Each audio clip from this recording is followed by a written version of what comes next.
Whoop.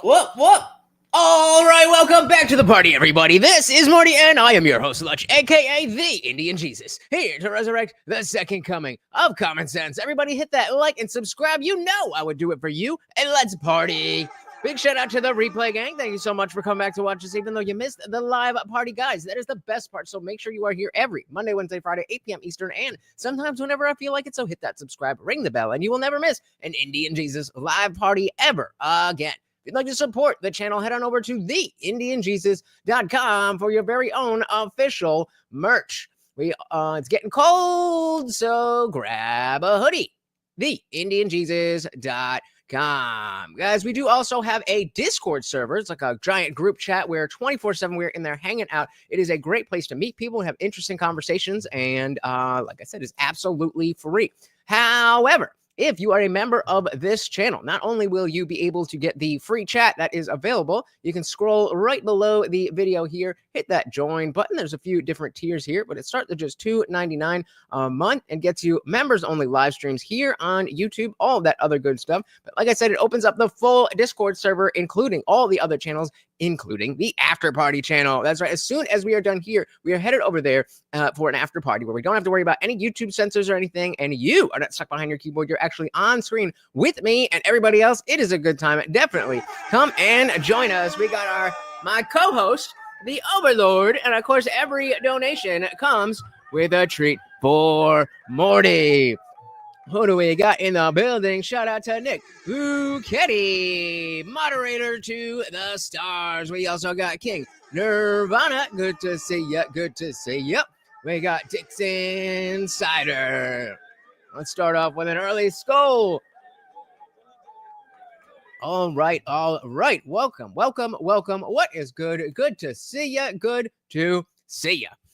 So I wasn't exactly sure what to cover tonight. And I had actually started listening to this conversation in the car last week. And I'd switched it over because there was some other things happening, and I was like, oh, I got to get on top of this. And I never got to come back to this. And it is Dave Smith brought on Liz Wolfe and Zach Weissmueller, two people from Reason Magazine, onto the podcast, Part of the Problem. And they're all libertarians, and they're all not really the hugest fans of Trump. But it was really interesting to see why eventually they were like, yeah, we got to vote for Trump. We don't like him. We're libertarians. We don't like the Republicans, all of that stuff. But still, at the end of the day, it was Trump for them as well. And they get a lot of talking about the state of our cities, you know what I mean, how the cities currently are.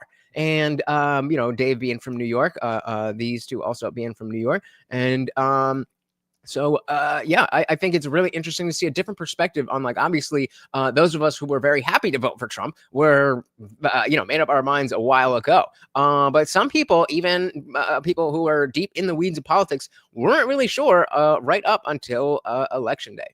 Shout out to PJ Rock. Welcome to the party. As always, guys, if I cannot hear the video, please let me know. What's up, everybody? Welcome to a brand new episode of Part of the Problem. I'm very happy today to be joined by the hosts of Just Asking Questions, Zach Weissmueller and Liz Wolfe over at Reason, of course. Their show is great, by the way. If you haven't seen it, I've been on it several times and always really enjoy it. We'll also put I believe you guys just started a new YouTube channel, so we will put that link in the episode description for today. Make sure you go subscribe over there and check them out. Thank you guys both for joining me. How are you?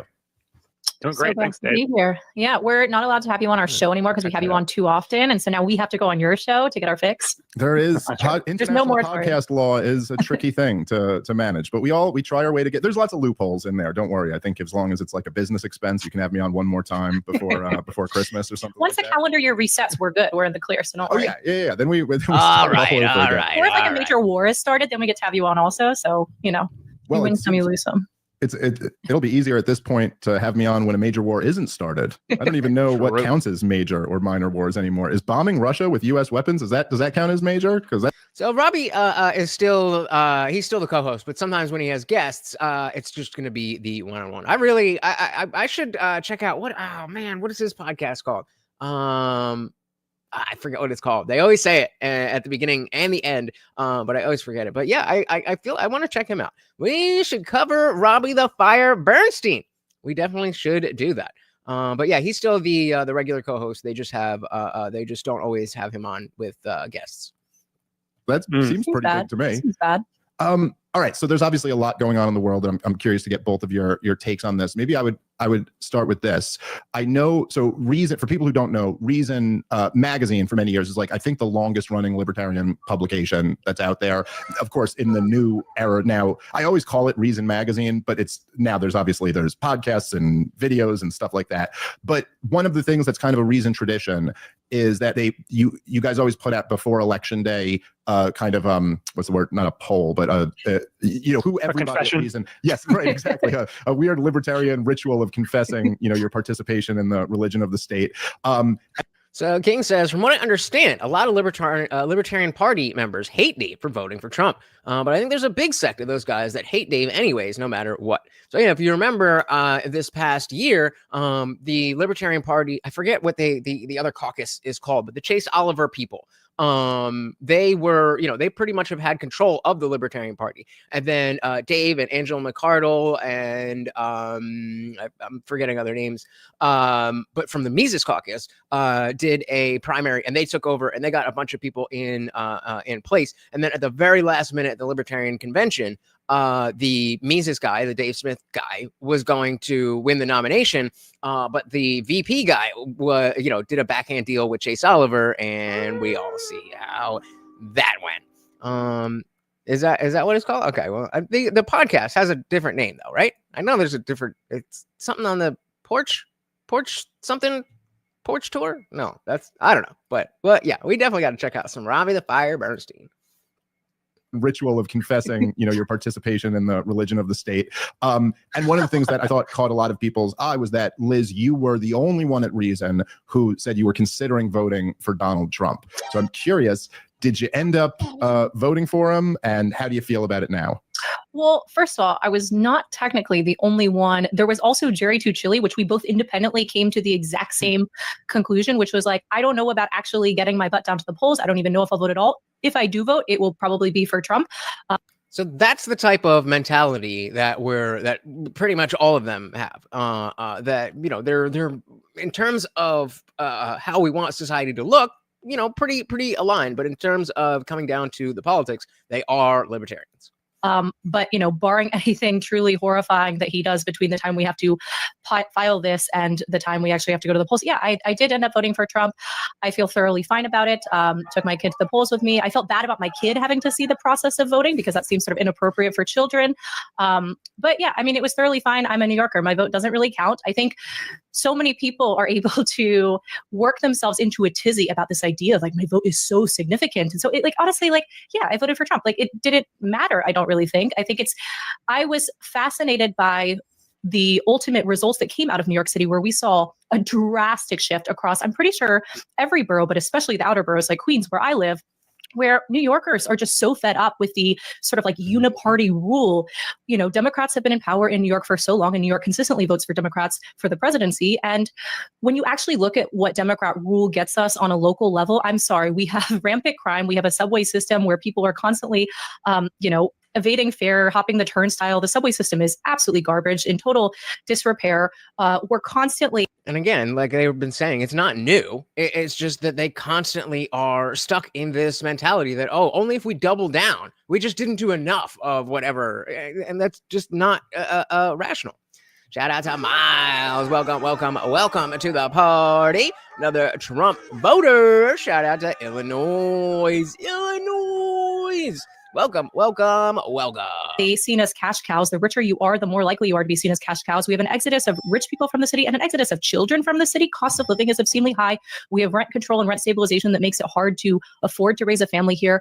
I'm sorry, but I am not cool with raising kids and stepping over passed out, fentanyl addicts on my way to get on the train. It's just... Yeah, I'm not a parent, but I can imagine that if I was a parent, I'd feel the same way. Just a really bad status quo. And I think it's important that on a local level, Democrats get the message that New Yorkers are not cool with this. And then on a national level, yeah, I just see the Harris Waltz ticket as a stunningly weak ticket. And to the extent that I think votes are self-serving, right? I'm a self-interested, rational actor to the next, as much as the next guy is. And I just won't be able to continue to afford my life and living in New York City and raising my kid if we continue to have these crazy inflationary conditions like what we saw under the Biden administration. I'm sorry, but I'm just sick of it. Yeah, it's hard to argue with any of that. There is really good food in the city, though. That should be pointed out, despite all those other problems. I love New York. I mean, I think part of the reason why I'm hard. And that's well, so we'll get into that. And yeah, Nick's saying, I'm glad my mom took me with her to vote and instilled the importance of voting in me. And I would just say, like, yeah, I agree with that. I think what she's saying is that if only she could have given her, did you say her daughter or her son or whatever, her kid, this experience. I think the implication was that the political landscape is so effed up now that, like, you don't even want to show your child that this stuff exists. Whereas back then, it's not like there was no corruption, but at least there was, the illusion of people wanting to fix the country. Shout out to Indie Film. Welcome to the party. Good to see you. Talking about why the libertarians eventually voted for Trump. And yeah, as she's about to go into, she's talking about, I love New York. That's always what you hear. These people, they love the city itself, but it's getting to a point for certain people, depending on who you are, where it's just too much. It's just gotten worse and worse and worse and worse and worse and worse and worse. And the negatives start to outweigh the positives, even in the perspective of somebody who's very biased towards living in the city. In the city, though, that should be pointed out, despite all those other problems. I love New York. I mean, I think part of the reason why I'm hard on it is because I want it to be good and I want to raise a family here. I want to stay here. Yeah, no, listen, I mean, I don't live in New York anymore, but I spent my entire life. I'm from there, and I lived my entire life there, and I feel the same way. It like hurts to see the city not doing well. And by the way, I did move out of the city in large part because of the last thing you mentioned, that I got little kids, and I didn't want them to be constantly seeing homeless people and these kind of ugly things in life that I would rather put off. And it's nice to be away from that. I really do miss the food, though. Man, the food is so much better there than it is in the country. It's also kind of annoying because I think so many people caricature like what you just said, and they're like, oh, well, like, you don't want to see, drug addicts, or you don't want to see homeless people. And it's like, well, no, I don't. I mean, yeah, because I think that's a sign of like a decaying, low trust society where, we're incredibly wealthy and yet we can't take care of the least of these. And that's very sad. But also, I had the decency to do drugs inside my home. There are these like very real threats to safety. And I don't think that, if I'm going to pay such a high price to live in New York, I don't think I should also have to pay such a high price in terms of safety and comfort and well-being. And yeah, any film talking about Giuliani, and I mean, a lot of people really hate how the tough on crime thing. But how much do you hate it compared to liking the safety that you feel in the supposedly biggest, best city that we have? I mean, just expecting better of our politicians doesn't seem like such a crazy belief to me. But a lot of people want to mock it and say that it's, too earnest or sort of an absurd retro type belief. It's not. A dilly to you guys. 7 viewers, 7 likes. Very much appreciated. That stuff really does help, guys. Thank you so much. Yeah, I mean, they can mock it, but their city is going to continue to circle the drain as they mock it. This exodus of particularly young families out of cities was happening before the pandemic already. For about 10 years, people were leaving New York leading up to that, and well, not New York, but at least the sort of inner boroughs. But a lot of the big West Coast cities, which I left during the pandemic, LA, and then of course, after that, everything just accelerated. And so you can scoff at it all you want, but you need those people. These are the people who are productive and also literally the future of your city. And hey, shout out to Guam Tech. Welcome to the party. Thank you, sir. So if you don't do something other than mock it and actually start addressing these real people's concerns, there is going to be no turnaround. We've seen what happens when cities get hollowed out. Detroit being like the worst case scenario. What do you mean? What do you mean? Detroit's doing great. Really can happen. That being said, though, bringing back all this manufacturing, if Detroit does bounce back under Trump, that'd be amazing.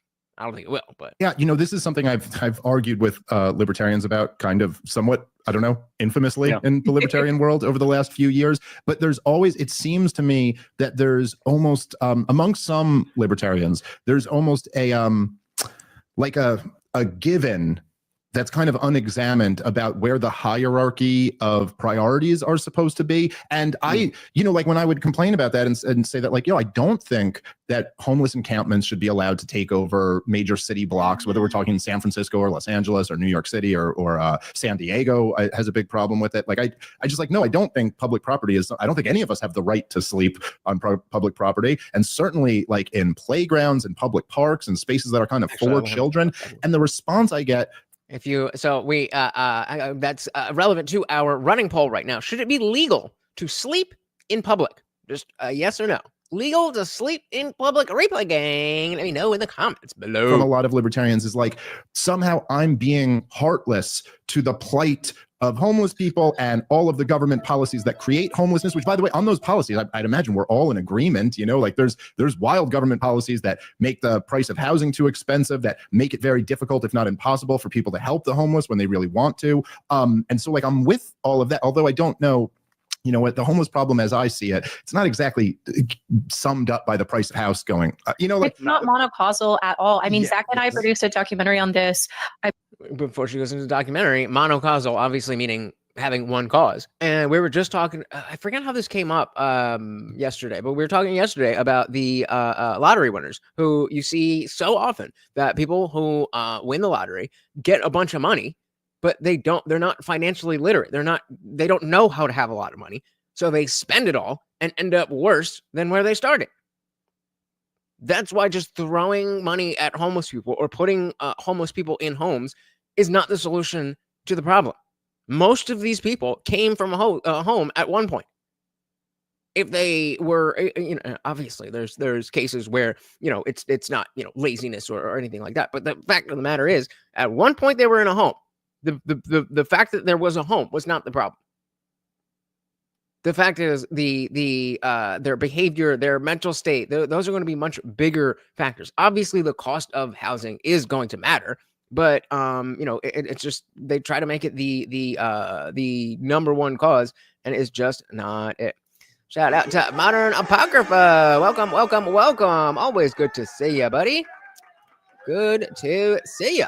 House going, it's not monocausal at all. I mean, Zach and I produced a documentary on this. I believe it was 2 years ago at this point, maybe longer ago, where we traveled from Austin to Houston to San Antonio.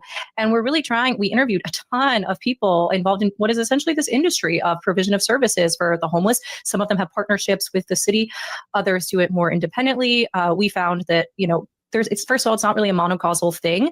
But she likes that word, don't she? To the extent that you can pull a specific lever and have your outcomes majorly affected. Really, Houston's extreme deregulated environment when it comes to zoning and the ability to supply more housing, as well as the fact that the city doesn't really have any natural barriers, so you can sort of keep infinitely sprawling outward.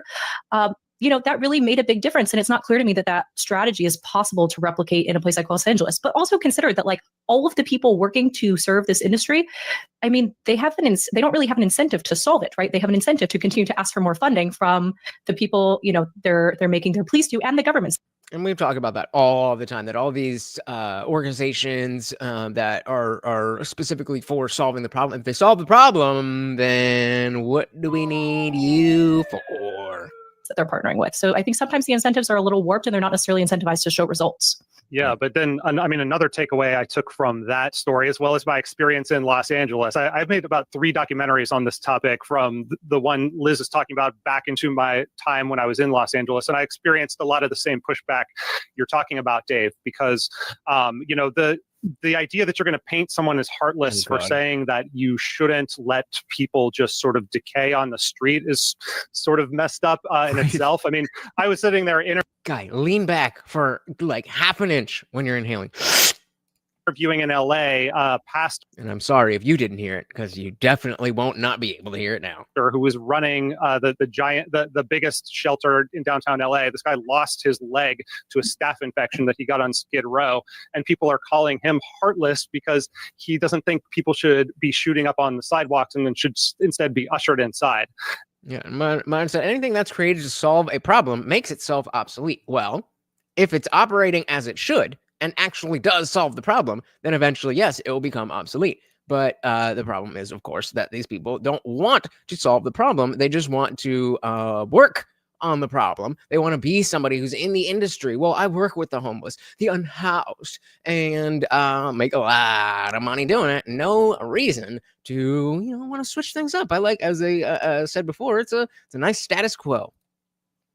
And so, like, one of the takeaways I took from interacting with him and also going to San Antonio was one of the cities that we went to, is the housing is one component, but also seems really simple and straightforward, but just don't let people like sleep on the sidewalk. There are rules that you have to enforce. That's so mean. That's so mean to the unhoused. Well, what about everybody else? Where did this become, or when did it become the mentality that we always want to make the person who's disrupting things as comfortable as possible?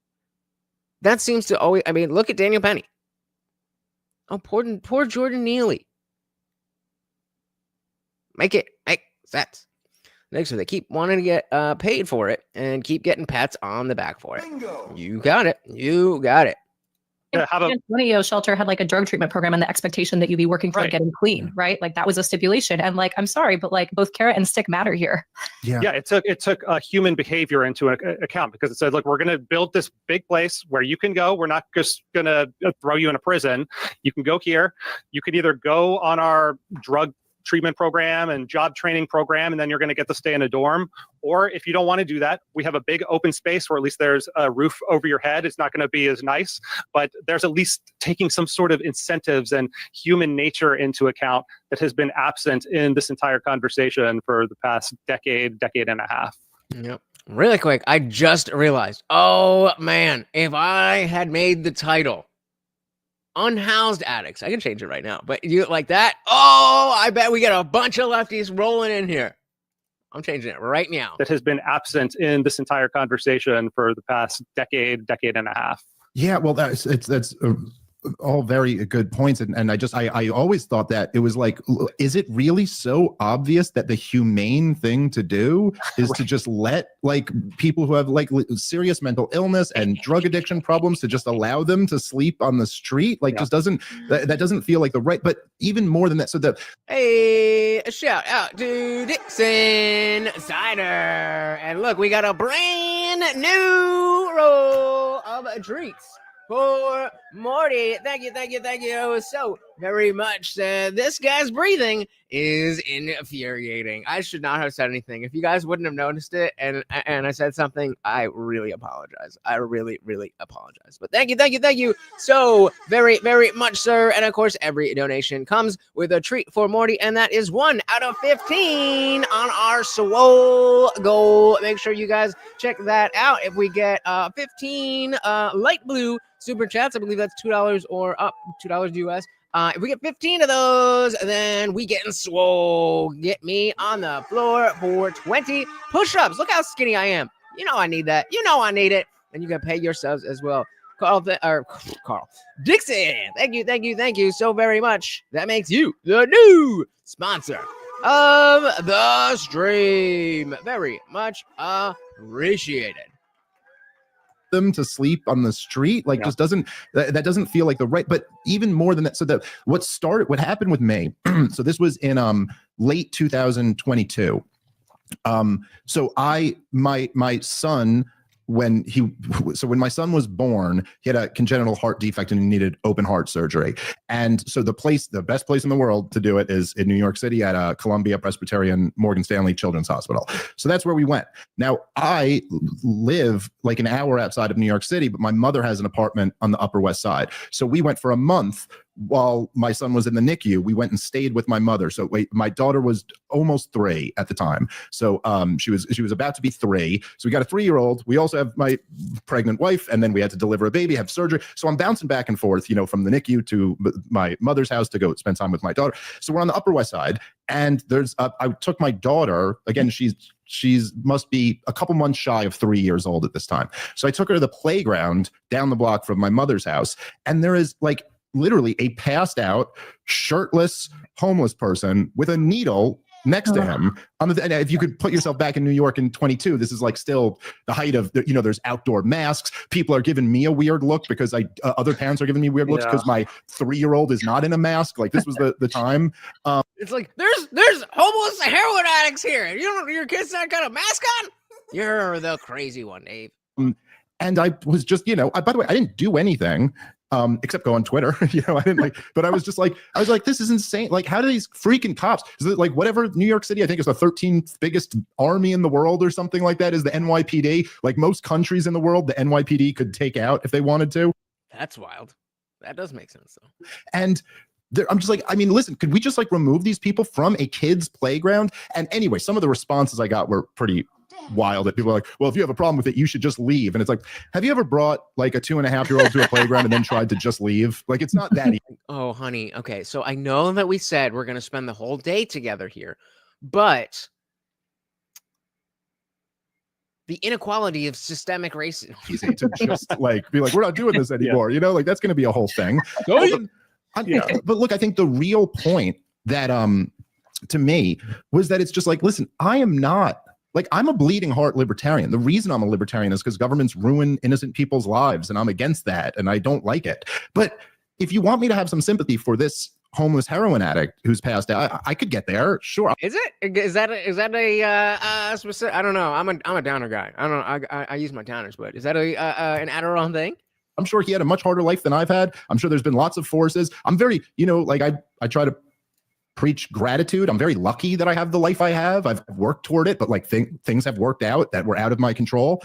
However, are you actually expecting me in this hierarchy of priorities to prioritize that above like the safety of my wife and children? Because that is just never going to happen. And and that's literally what they're asking. They're saying, well, come on. I understand you have your family and your own safety. Look, let's get the, please let me find this. It was Emma Vigilant. In a Gasparian, I was attacked. Let's see. There should be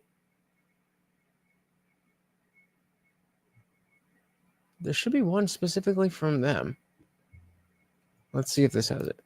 All to say that basically we held off on a lot of things that I think were worthy of criticism just because we didn't, because of my past personal relationships. And I would say Anna was a friend to me. I truly loved her as a friend. And I told her that. So it's very sad. But big and a cat were worthy of criticism just because we didn't.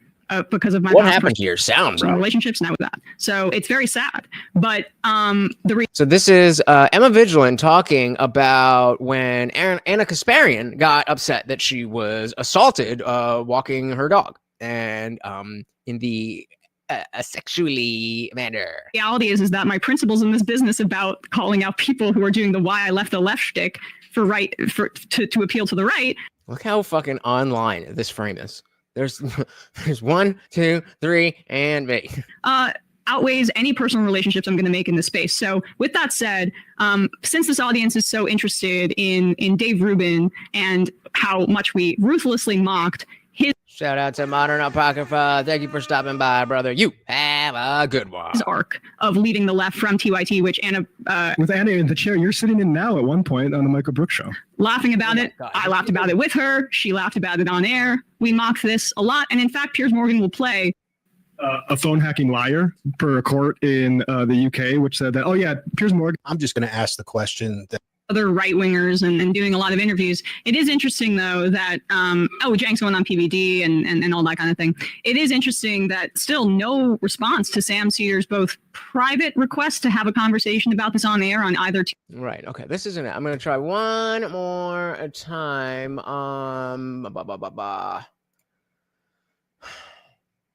So this was, okay. Yeah, that's we need months ago. 1 month ago, 1 year ago. We could try that. 7 months ago. All right, between the two of this has to be. Anyways, Karen, am I right? Oh, Jesus Christ. Anyway, solidarity to all trans allies. They're just making a joke about anti. You know what's interesting? Emma Vigeland used to say, I've known birthing person for years. She's not a bigot. But Emma no longer offers that defense. I think they're spoken about like this kind of thing at length. I guess, you know, I don't really feel like I have to respond. Wait, on Anna telling Jillian Michaels or Emma on Jillian Michaels. Which one are you talking about? No, you are not alone. You are not alone. To everything, to be honest with you, I don't need to. I'm not responsible for other people. You're not TYTHR. That's a sound. Yeah, but I just if I can find it, it's like let's look at the other one. Let's see if it is. Otherwise. Absolutely, Gavin. I have not seen this. I know we got this as a tip from a Vanguard listener. Shout out to you, bro. Sent us the overwhelming decade ever to give your play in your neighborhood. Let's see, because she's basically yeah. So I'm looking for Emma being like, well, yeah, I was assaulted, but just like whatever. You're just like that's what you have to deal with.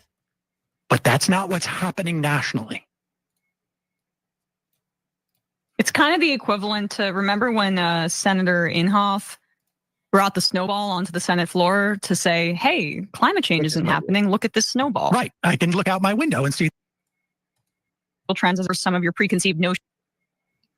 All right, look. No, all right. Well, I can't find it, but yeah, because this is what you're talking about right here. But I'm surprised I can't. It's not right here. What is this? Hey, this is John. I'm calling from Indiana. No, I don't care. Okay, but point being that she literally was taking the position that like Anna, what's the big deal? Like we all go on the subway and it's like, ah! Yeah, it's the one where actual justice warrior took that part, and you know how he does that. You give me the money. He took that and he did that with Emma. You know, you turn the white woman tears on. Anyway, the point is, they legitimately do think that. Expecting me in this hierarchy of priorities to prioritize that above, see if you can find that, like the safety of my wife and children, because that is just never going to happen. And like any ideology that would be asking me to prioritize anything above my family's immediate safety is going like, sorry, you're going to lose me. And I don't think there's anything in libertarian principles that demand that I care more about a junkie than I do about my 3-year-old girl not seeing that. I don't think so. And it's that's the way the prioritization feels in the city. So this is partly what wore me down in LA. That's a very similar situation. Luckily, I'm sorry you went through all that with these medical issues with your children. I can't imagine that. Luckily, I've never experienced that. But, you know, during the lockdowns, those of us with young children know that going to the playground was one of the only things like you were allowed to do, except in LA, you weren't allowed to do it. And there were these amazing. Oh, yeah, that's right. Even in LA, you weren't even allowed to go outside. Insane. Amazing scenes where there's the like. Can we just take a moment, guys? That happened in America for like 2 years plus. What the fuck? Caution tape over the playground, but then there's a man sleeping inside of the caution tape on the playground and nobody's doing anything about it. And that sort of contradiction and prioritization sort of drives you crazy. And then it also undermines the ability of us to talk about what would be the humane thing, what would be like the quote unquote bleeding heart libertarian approach. Like I think we're still in agreement that you know, the drug war has made things worse in this regard, and that some way of mitigating, like some rethink on that has to happen. It's harder to have that conversation when you can't, when all the sympathies seem to be going in this one direction, and everyone then associates the, you know, harm reduction and like alleviating the black market with all the chaos. Yeah, if anybody can find that, is that it? Okay, boom.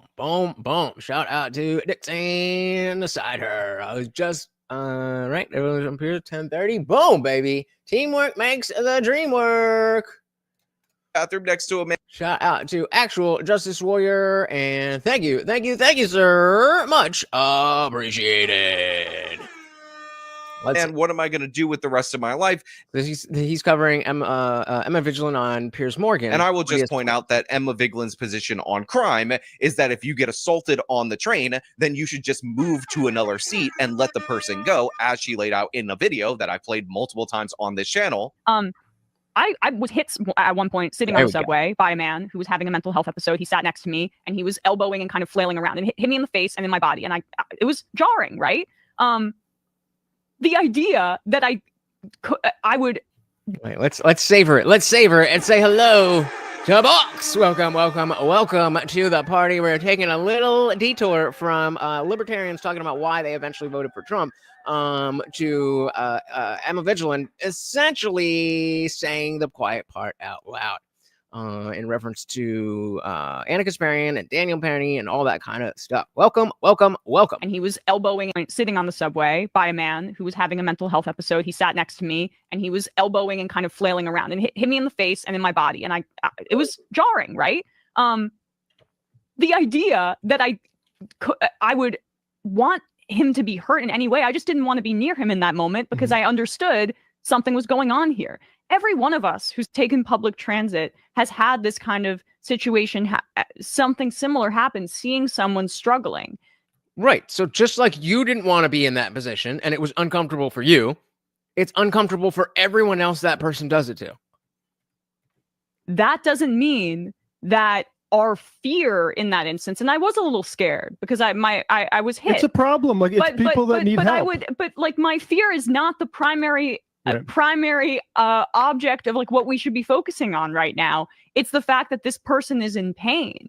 And so like the politics of dehumanization privileges the bourgeois kind of concern of people's like immediate discomfort in this narrow instance, as opposed to larger humanity and life. It's really freaking twisted. Yeah, if you just want these people, what she said is that she doesn't want this person to be hurt. She wants the person to get help.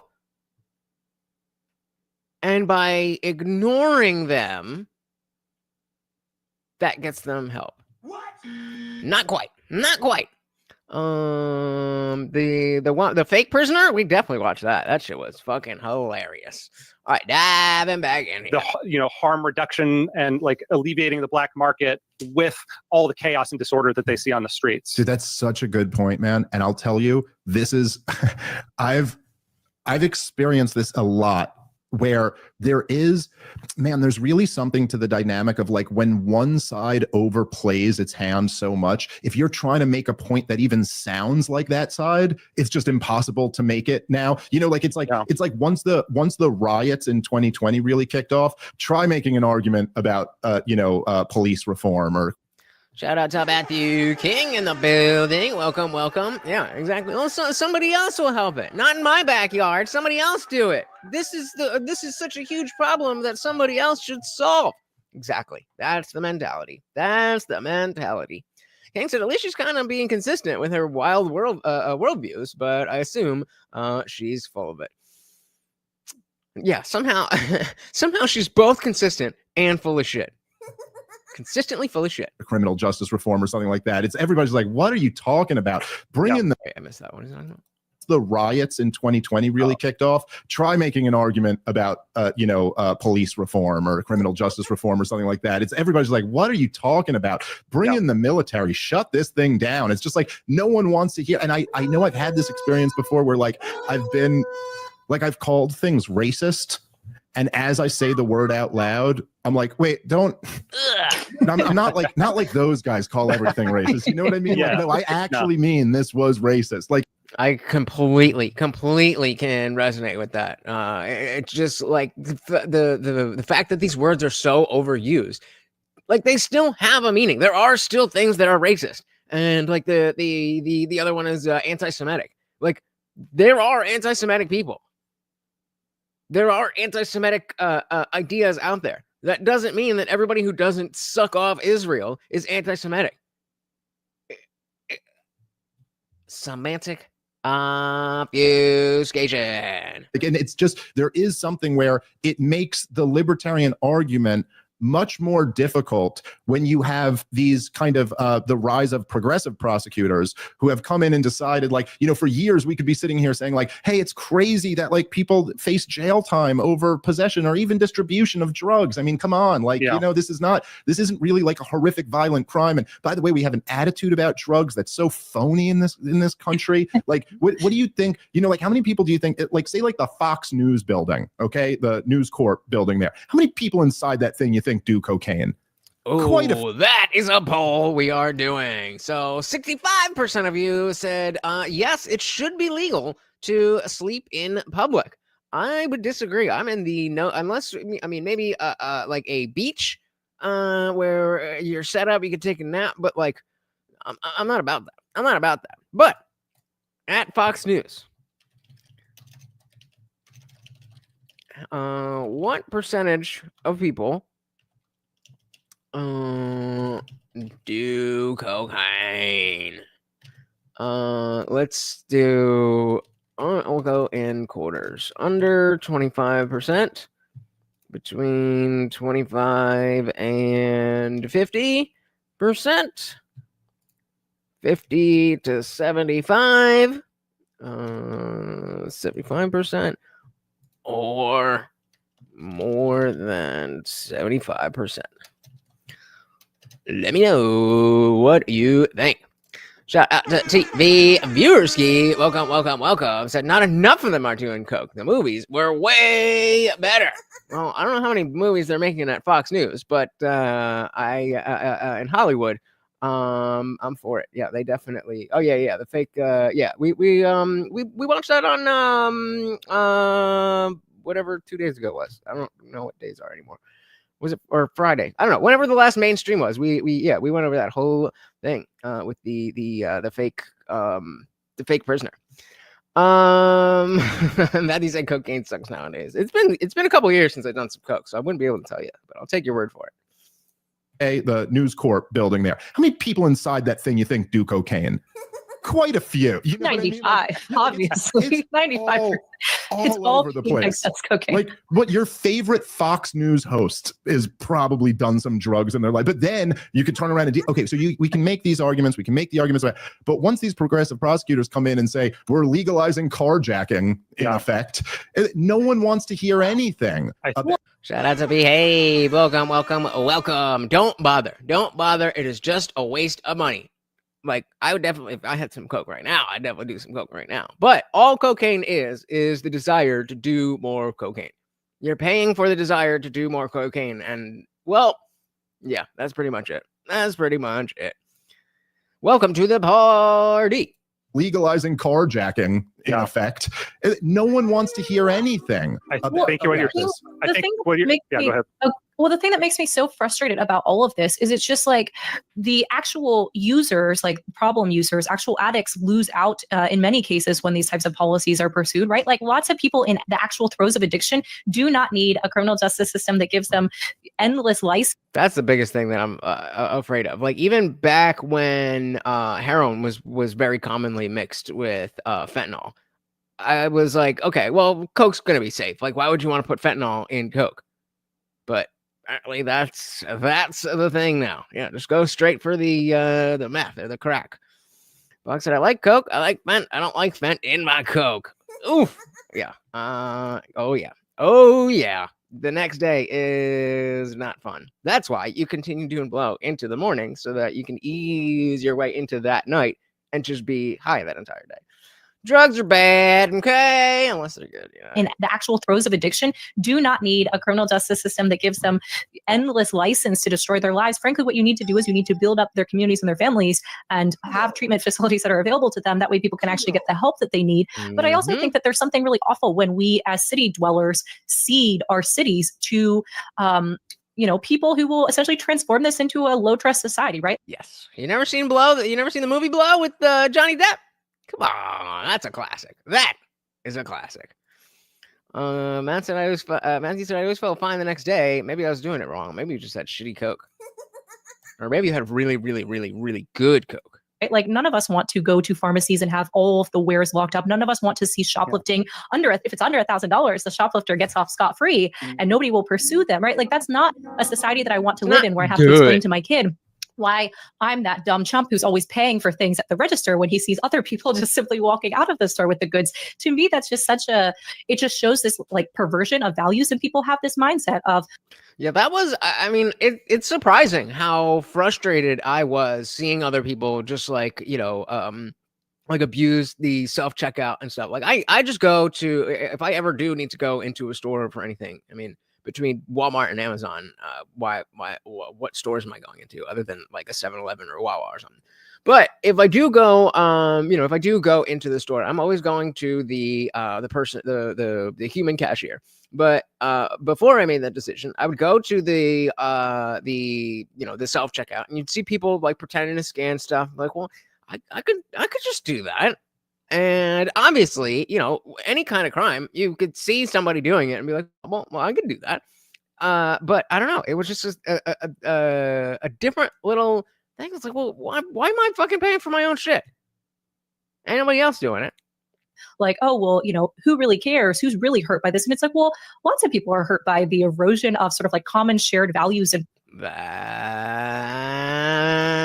a night of coke. Principles that we ought to operate off of. But the other thing that's really crazy is it's like, again and again, of course, random progressive male shit posters on Twitter don't really give a shit about this and want to just mock those of us who earnestly care about the future that, our kids inherit. Yeah, because they're all virtue signaling. Again, speaking of Emma Vigilant, she is such a perfect exemplar of how people of that ideology seem to just act as if this is all a game. It's a game to be won. There's points to be scored, and it doesn't really matter. It doesn't really affect anything. It's just a game. And so as long as we get more points, then that's all that matters. But like I said, I'm one of the rare people who's never stolen from self-checkout. If I can, I always go to a cashier. Yeah, I'm not fucking working for you.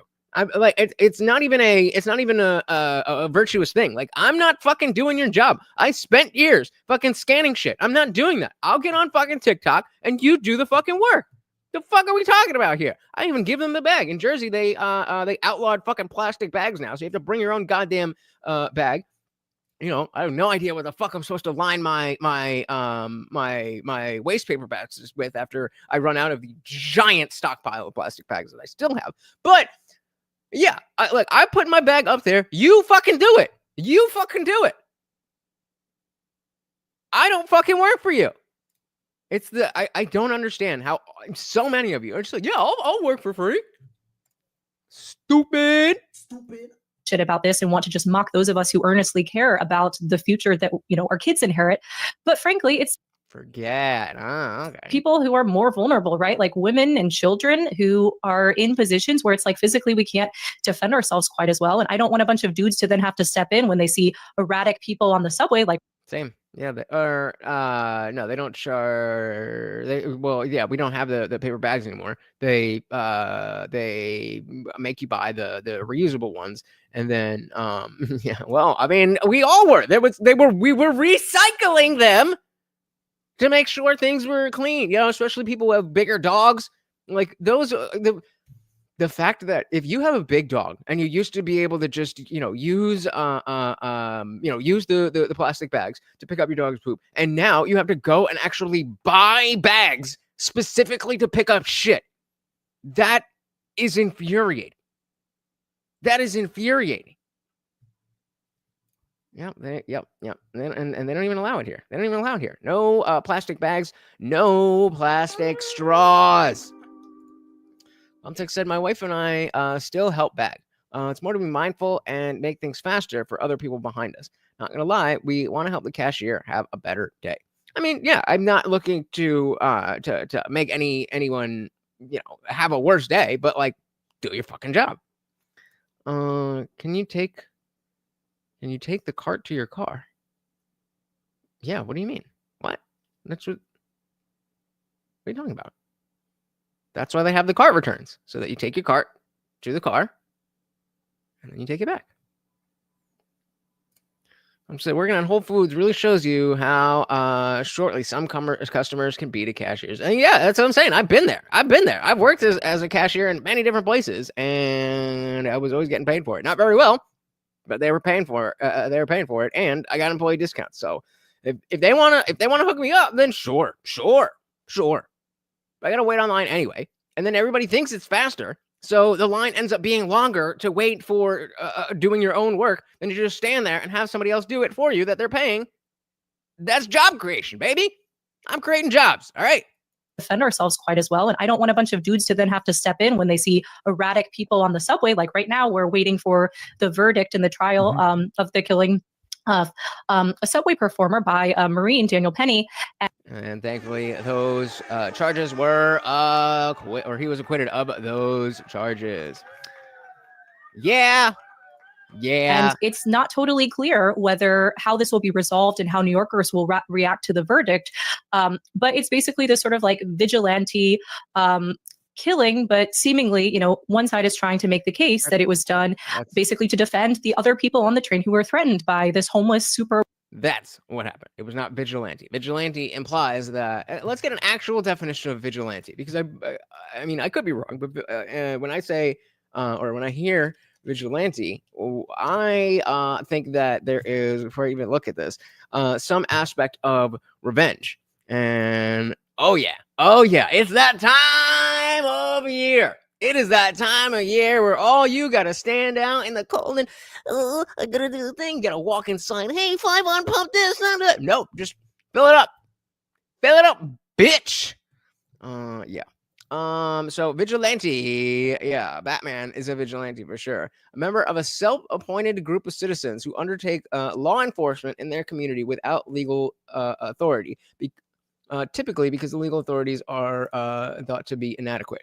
So if Daniel Penny had gone out looking for people who were messing with people on the train, that would be vigilantism. He was just there, and then he was thrust into a situation because Jordan Neely was acting a fool, and he defended people. Not the same thing. Like said, I am also a cart Nazi. I cannot stand when people don't line up the carts. Like seriously, it's not hard to just push it in the line it goes. Then the people behind you can only something for 5 inches. Close. We're getting close. That's you guys heard of the shopping cart theory about returning your cart to the cart return, right? Because that is the ultimate test of a moral person. I would put a poll, but I don't even trust you motherfuckers.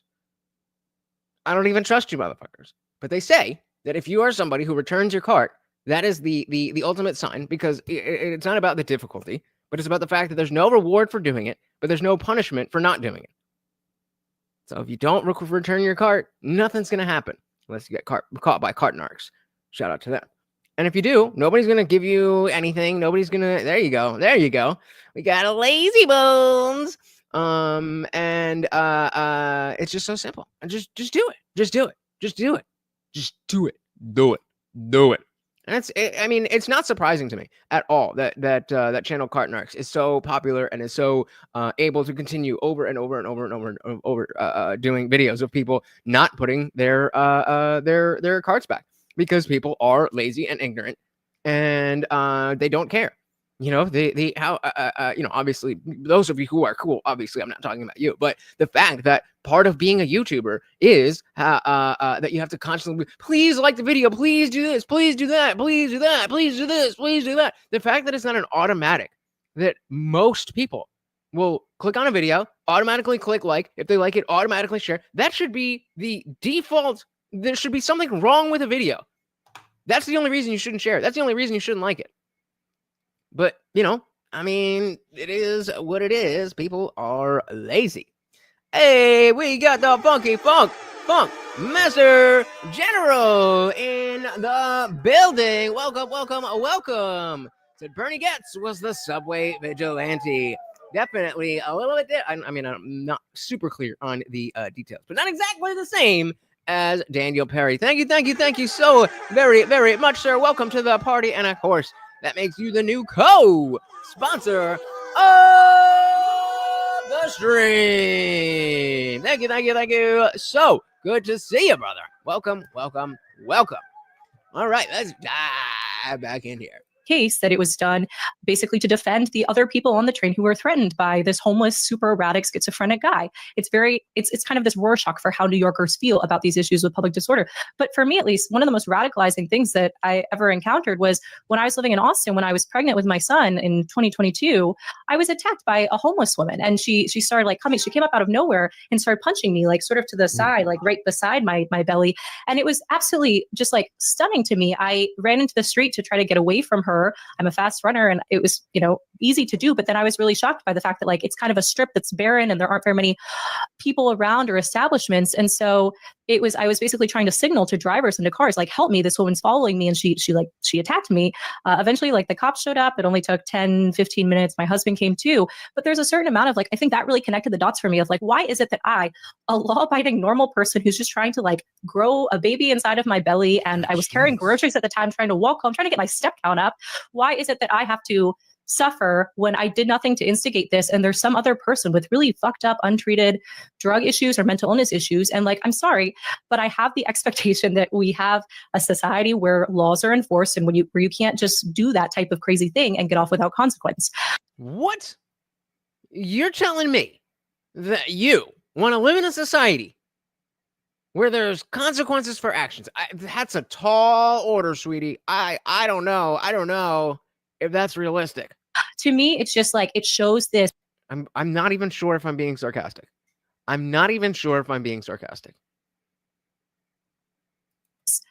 Naivete that people haven't considered that people are put into that situation, right? But like for me, it feels very vivid, right? Whenever I get pregnant again, I don't want to be in that same type of situation. And I don't think it's unreasonable to say, I expect better of our cities. I don't think the answer is just to move out and live on this rural compound like Sweet Zach has done in Florida.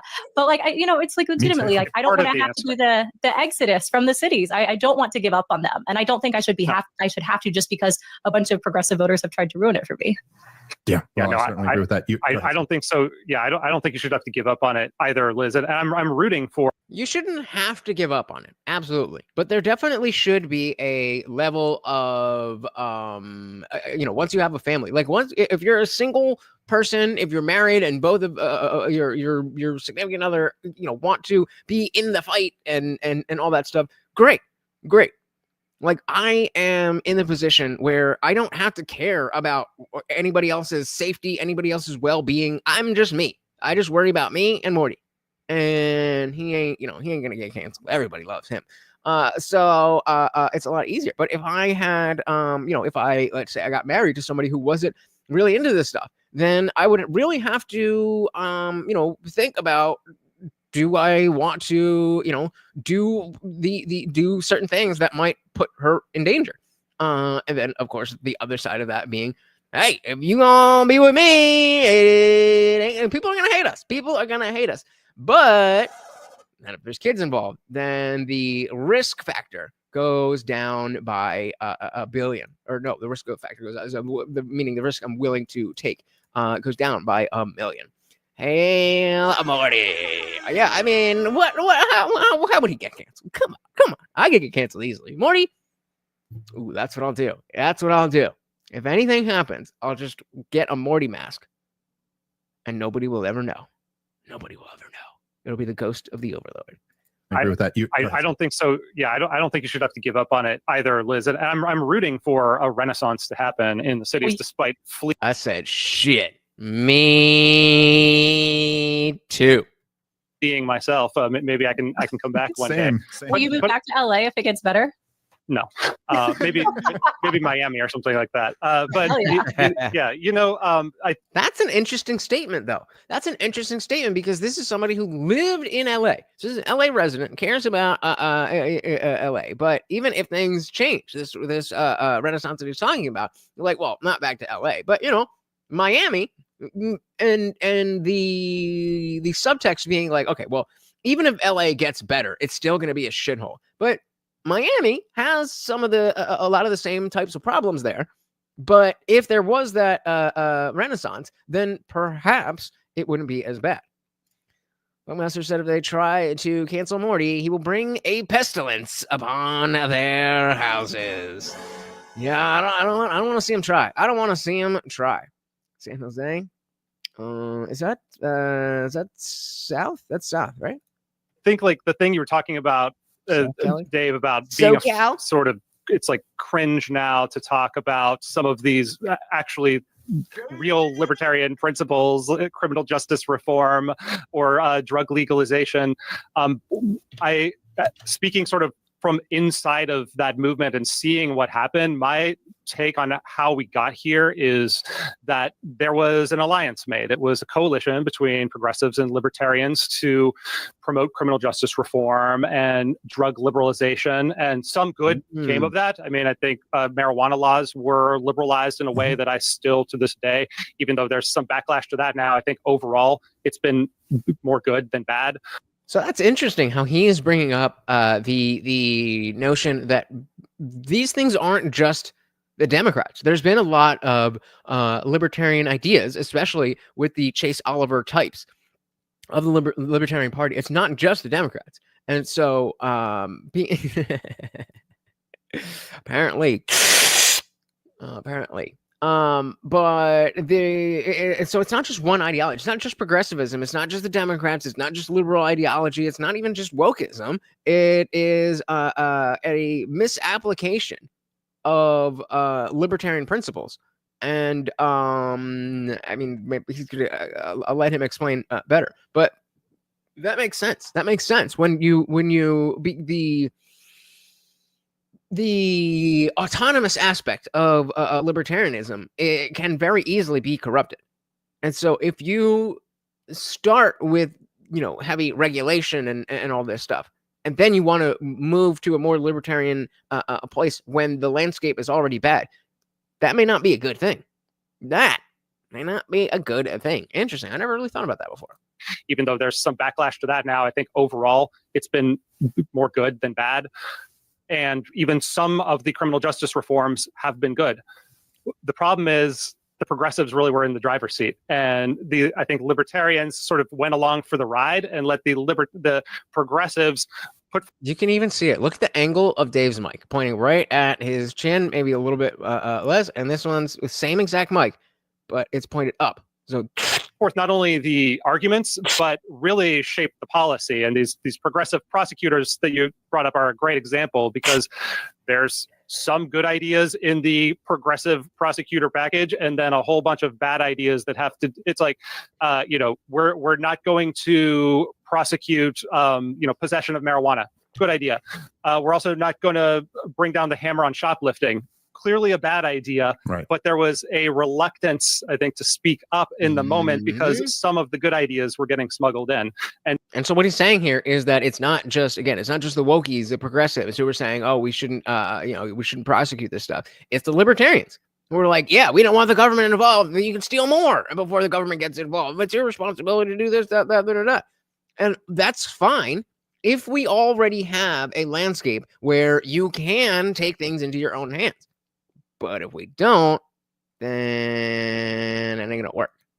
And now we're due for a course correction, and that's partly what we're trying to do with the show by engaging some critics of how this stuff has been implemented, and like having a serious conversation and like retrospective, and hopefully looking forward to how can we sort of keep the good and toss out all the garbage that came along with it.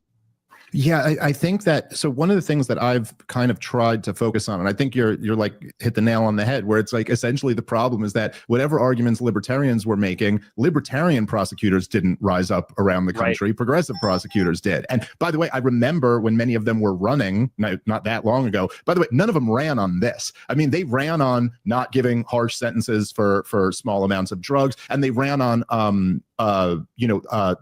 reforming the bail system, which guys, don't forget, $2 will get us towards our stream goal. That is all we need. We don't need the big bucks. I'll definitely take them, but $2 will get us there. We're only 2 out of 15. Yeah, there's still a legitimate case to be made. I mean, it is a little messed up that like if you have the money, you can get out. But if you don't have the money, you have to sit in jail till your trial. That certainly doesn't seem just to me. And so like they had to, but none of them were ever saying like, And of course, speaking about sitting in jail before trial, we have the woman who just spoke words over the phone that was not a direct threat, and $10,000 or $100,000 bond and facing 15 years.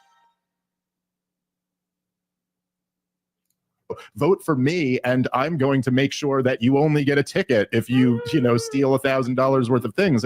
But then that it really is a flaw in theory, in philosophy, because it's I think a lot of times it's easy for libertarians, particularly when they agree with leftists, to just kind of go along with the issue. I remember like back when I first started podcasting, one of the big topics in New York City at the time was stop and frisk, which was a policy that was I believe it was really put into place with Bloomberg. Maybe it started with Giuliani and then Bloomberg kind of ramped it up. Yeah, that was definitely Giuliani thing, right? But this was, about as anti-libertarian a policy as you could have, where you could just stop young people and publicly humiliate them with no suspicion of a crime and just go through their stuff. Then they would turn around and brag and go, oh, but we found a lot of drugs and guns. But that is a fact. That is a fact. That does not follow libertarian principles. Okay. Now that we acknowledge that, is it more important to clean up our cities or to be the most strict and pure libertarian? By doing this, and therefore it's a success. And I was totally against it, still totally against it. But I remember leftists would be making this argument about how it disproportionately impacts minorities. And I remember at the time just being like, listen, I know the fact that I got a Star Wars reference over you, that's sad, bro. I'm on your side kind of on this issue, but this is just bad argumentation, because like I don't care who it affects. I don't care if it's 100% Asians or 70% Hispanics or 100% white or whatever. It's either a violation of people's rights or it's not. And if it is a violation of their rights, I'm against it. And if it's not, then I shouldn't have a problem with it. But because the issue is once you go into but you've seen it, right? Never seen it. That thinking, you're almost kind of like, wait a minute, so are you telling me that if we just increase the number of white people who are being stopped and frisked, then this would be okay? Like if we got it up to match the proportions of society, then somehow it wouldn't be a problem. You know what I mean? And that's the kicker, whatever you want to call it. The fact that, okay, yes, this is not the most libertarian thing. But if we're okay with the fact that it's not a libertarian thing because of the fact that it's effective, and it is not a huge if it's not a where are my words tonight? Give me a second.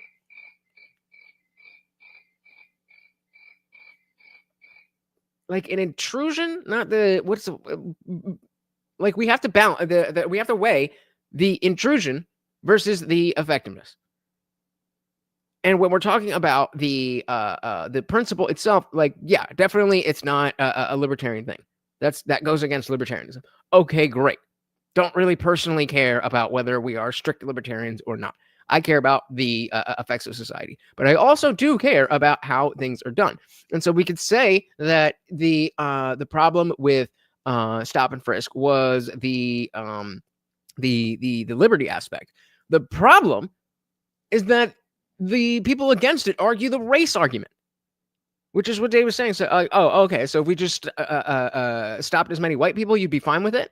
Of course not. But like, where you gotta, it's like making perfect the enemy of the good.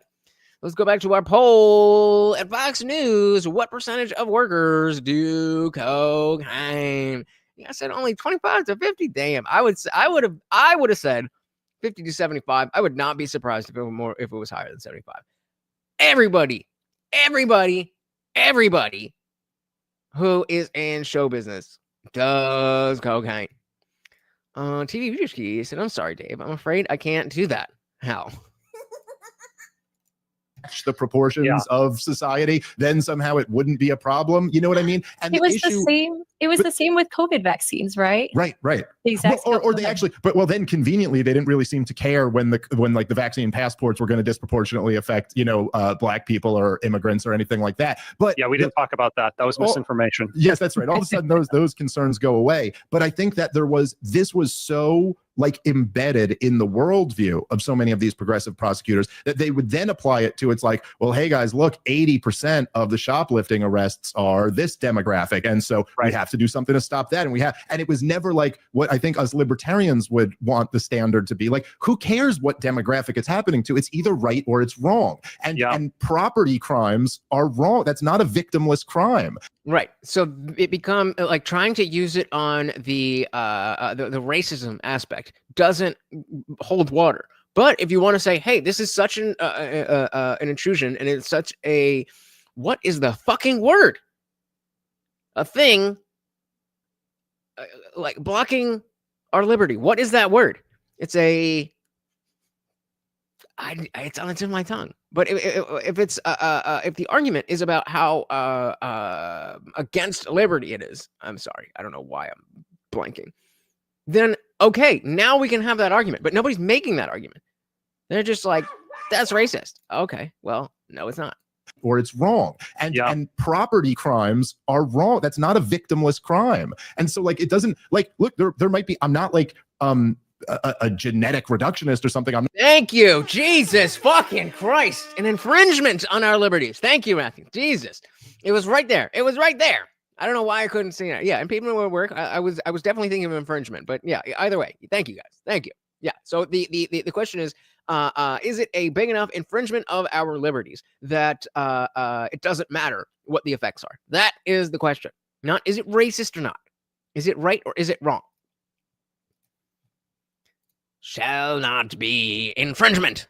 It doesn't like look, there might be, I'm not like a genetic reductionist or something. I'm not saying the reason it happens is because these people are just more prone to that. There's probably a multitude of factors that lead to these disparate outcomes. Yeah, they're poor.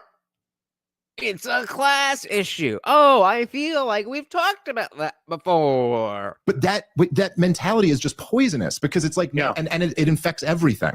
go ahead, Zach. Oh yeah, I was just gonna say a really specific example of that is with speeding cameras. I think it was done in DC. It might have been the city. I don't remember which city it was, but do they have put a 1 in the chat if they not only have the traffic cameras in your state, but you can get a ticket from those cameras, and just going to court and saying, well, there's no accuser, won't automatically get it pushed out. In New Jersey, they have the cameras, but I think 2021 or something like that, they said that it was unconstitutional because for any crime you have the right to face your accuser, and a camera is not an accuser. And so there has to be somebody who is charging you with the crime, and so they deemed it unconstitutional. So Nick, yeah, oh, you got that? Yeah. So they said no more here. As I understand, the cameras are still on for like surveillance and helping with traffic and stuff and more surveillance. But yeah, you can't get tickets from them anymore, like the red light things. I said in my state, yes, but in my area of the state, no. No cameras in Kentucky. Yeah, it's definitely more in the suburban areas and the urban areas. Yeah, that shit is wild. But like I said, I did get a mail ticket from Colorado once. I was asleep when my girl was doing 80 and a 70, and they sent me the ticket. Well, was it your car? That's how it works. And that's exactly why it's unconstitutional, because you weren't driving. And the camera can't tell. So like, well, sucks to suck for the state. I think it was done in DC. That's exactly why. So now, because you were not driving a car, so you can't be. So then you have to have the right to face your accuser, who's saying you did whatever was in the ticket, going 80 and a 70. And so you have the right to address that accuser, and there ain't one. Yeah. Lots of places, similar stuff. is with speeding cameras. I think it was done in DC. It might have been the city. I don't remember which city it was, but there was a study of it, and the hand wringing was about it had a disproportionate impact on minority communities. More of them got the automated speed tickets, but then it ignored the fact that the benefit, which was less traffic fatalities, also disproportionately affected the minority communities. So it's wait. One more. Speed tickets and an impact on minority communities. More of them got the automated speed tickets, but then it ignored the fact that the benefit, which was less traffic fatalities, also disproportionately affected the minority communities. So less traffic mortalities affected the minority community disproportionately, meaning less black people are dying. No, is that not what that means? Was less traffic fatalities. Yeah. But then it ignored the fact that the benefit. Oh, I missed it. They're saying they ignored that. Okay. Oh, you missed it. Guys, really quick, I want to ask you a huge favor. Share this video, guys. It does not matter if you think anybody's going to click on the link. Who was it? Unwanted Bo tweeted out a link and in yesterday, and within 3 minutes, we got a new subscriber. Guys, it really does help. It's so free. It's so easy. It's exactly like the shopping cart. Nothing good will happen to you personally, but nothing bad will happen. But I am begging you to share this video because it really does help. Don't be a lazy bones. Thank you. The automated speed tickets, but then it ignored the fact that the benefit, which was less traffic fatalities, also disproportionately affected the minority communities. So it's very selectively applied in these criminal justice cases, especially because often when there's a disproportionate effect on the criminal justice side, there's then also a disproportionate. He's kind of there were fewer wrecks. Not gonna lie, I don't believe him. I do. I mean, the idea is that the camera itself is the deterrent. So the less people are going to try it, especially when we're talking about people who aren't just like being reckless, like, oh fuck this, I'm gonna run the red light. Especially were they talking about? No, they're talking about DC, but in New York City, the yellow lights are really short. And other places like in Jersey, I don't know if it's all in Jersey, but where I live, it's yellow for 6 seconds. So if you're driving and you see it turn yellow, you keep going because other people behind you are expecting you to keep going to a certain point. But in other places, you see that yellow and you gotta stop. It's just letting you know you're gonna have to stop right now, which I think is stupid. But that's neither here nor there. And so I would say that it does make sense that people are more likely when they see that yellow light to be like, maybe I'll just slow down. Okay, fair enough. Shout out to Funk Messer General again. Thank you so much. No question, no comment, just pure love of the game. Very much appreciated. That's all it takes, guys. $2. Thank you. And of course, that makes you the new sole sponsor of the stream. Thank you, sir. Disproportionate effect on the criminal justice side. There's then also a disproportionate improvement in the quality of life or safety improvement, and we have to be able to have like a rational discussion about this without being afraid of that being a beat over the head with that. Sorry, Liz. So TV what exactly about him is leading you there? I mean, I'm not challenging you, saying I don't believe you, or I don't think that there's anything there. I'm just not seeing it. So I'm curious what you're seeing.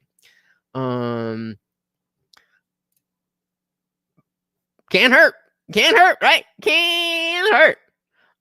There you go. 3 of them. Thank you. Dilly to anybody who has been sharing the videos.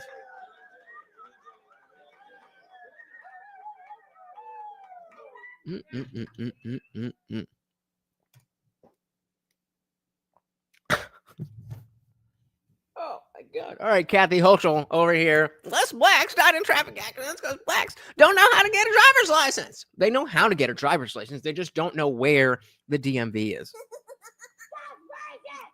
Where we at here? Box said people slide through intersections in the winter.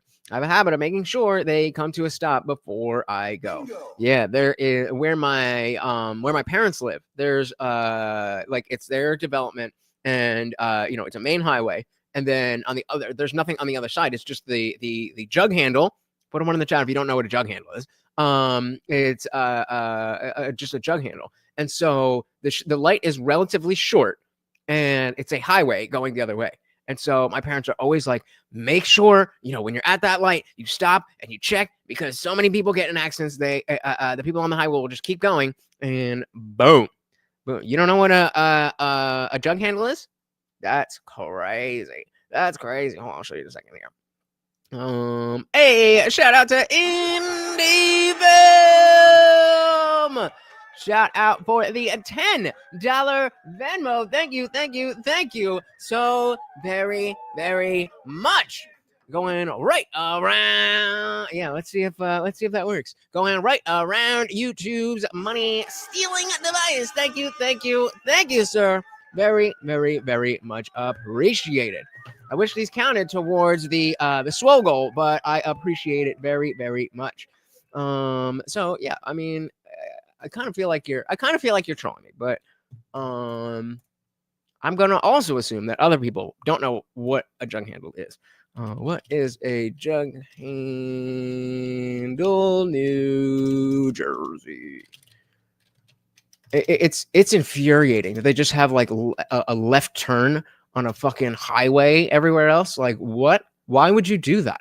Why would you do that? It makes things so goddamn more congested, because then you have people on the highway stopping on the highway. Instead, you got signs like this, all turns from right lane. So even if you want to go left, instead of turning left here. Many shocks when traveling to New Jersey for the first time. Wait. Yep, I know where this is. I definitely know where this is. Will be the realization that you cannot turn left nor make U-turns in many places. Myself being a Southern man. Oh yeah, you can take it right, and we got right on red as well. Now spending some time in the Northeast, I found myself naturally hanging out in the left lane, anticipating the intersection where I could either turn left or pop a U-turn to reach destinations on the other side of the road. After passing several stoplights. Yeah, so you can see here, let's back that up a little bit. In the intersection where I could either turn left or... So usually in other states, this lane would have either a cutout here, or this lane would turn into a left turn lane. But in Jersey, we just go. If you're on the highway, you go. You turn to reach destinations on the other side of the road. After passing several... So there is, if you go back again... places. Myself being a Southern man. So there's going to be... So if the intersection's over here, then you see that there's this right lane that really looks like it's just been created. So it was 2 lanes. Now they created the right lane all the way on the curb instead of in the middle of the fucking highway. Now you go over. And so you as you go around... I found myself naturally hanging out in the left lane, anticipating the intersection where I could either turn left. So you turn right, and now you've gone, let's say this is the middle. You go right, and you go around this way. So now you're at this light going across that way. And it's just so much faster because there's only the people who are turning are stopped at that light.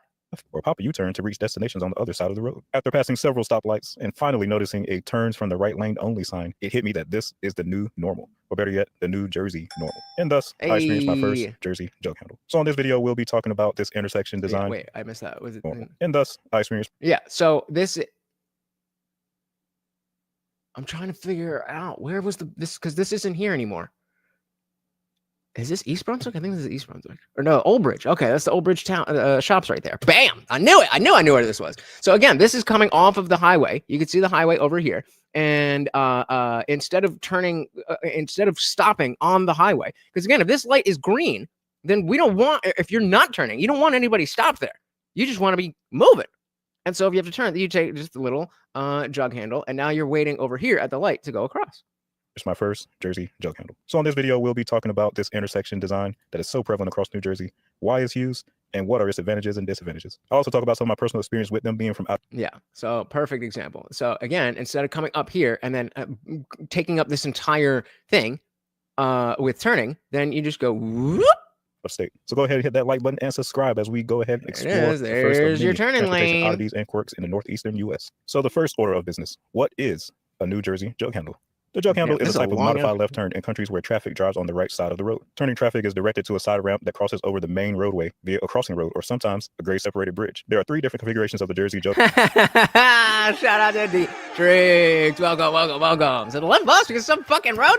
Fair enough. That's less embarrassing than all the other reasons. Hey. Welcome. I was doing a quick side quest on teaching everybody what a jug handle is and why it's better. Even though it might be a little strange to you, it indeed is far superior. That crosses over the main roadway via a crossing road or sometimes a grade separated bridge. There are 3 different configurations of the Jersey jug handle. Oh, the overpass is beautiful because then you don't have to wait at the light at all. Then they just have a different road. You just go over and nobody stops. Hey, look what we got. Shout out to the Punch Cat. See, guys, what did we just say? 3 new people have come in the last 2 minutes. It fucking works. Thank you, guys. Dilly to all of you. Thank you. Welcome to the party. We're definitely not gonna watch this whole thing. I just kind of want to show you a little bit. I just want to see him go through one real quick. But you know, my Jersey stuff. Yep. And thank you again, guys. Thank you so much. As defined by the Federal Highway Administration. The first type A features 2 or more through lanes in each direction on the main road with a jug handle ramp where drivers can then turn left or right at the crossing road, with U-turn traffic utilizing the left turn at the intersection. Type A eliminates all left turns or U-turns off the main road at the intersection. Type B is the U-turn ramp. With this type, there is no crossing intersection, but rather just a ramp for U-turns only that provides a queuing space and a signal for U-turning traffic to cross the roadway to complete the U-turn. And then, of course, if you did accidentally get off here, then you just go right back on the road. You may have seen a similar design to this in other states with the Super Street design, which instead adds U-turn only lanes to the left side of the roadway and provides a sometimes signalized intersection to complete the turn in the opposite direction. In the Type C, a reverse jug handle ramp is used. Left turning traffic will travel through the intersection with... All right, you get the point. But I don't even remember how we got on that. Let's back up here because I don't remember at all what they were talking about. On the criminal justice side, there's then also a disproportionate improvement in the quality of life or safety improvement. And we have to be able to have like a rational discussion about this without being afraid of that being a beat over the head with that. Sorry, Liz. I was just going to say, I think I feel a little bit guilty of this because I recall, I think early-ish in the pandemic, maybe in early in 2021 for Reason writing a piece trying to make the sort of racial equity argument, unfortunately, about how, ideally something that maybe left libertarians can get behind, this idea of, well, when you attempt to mandate vaccines for all New Yorkers to be able to go out to restaurants and participate in society and be able to go to work, you are going to have this situation where, we saw that vaccine uptake from Black New Yorkers was a lot lower than other groups. And so you will have a situation where a lot of Black people are barred from existing in society and going to work in New York. Is that what you want? And I kind of regret having made that argument. I thought it would be compelling to the left libertarians.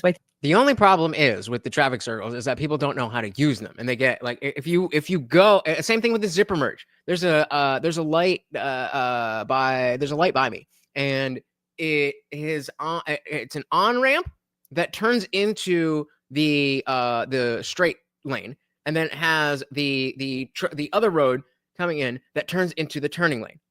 So if you're just driving down the road, in order to continue through that light, you have to switch over. But it has lines on the road, so you have the lines, and then it has dotted lines showing to merge into that lane. But people will see as the on ramp, instead of going down to where the merge is, and everybody just fucking zipper merges. Then everybody tries to get in line and stop and get there. And then they get mad when I go and actually do the rules of the road.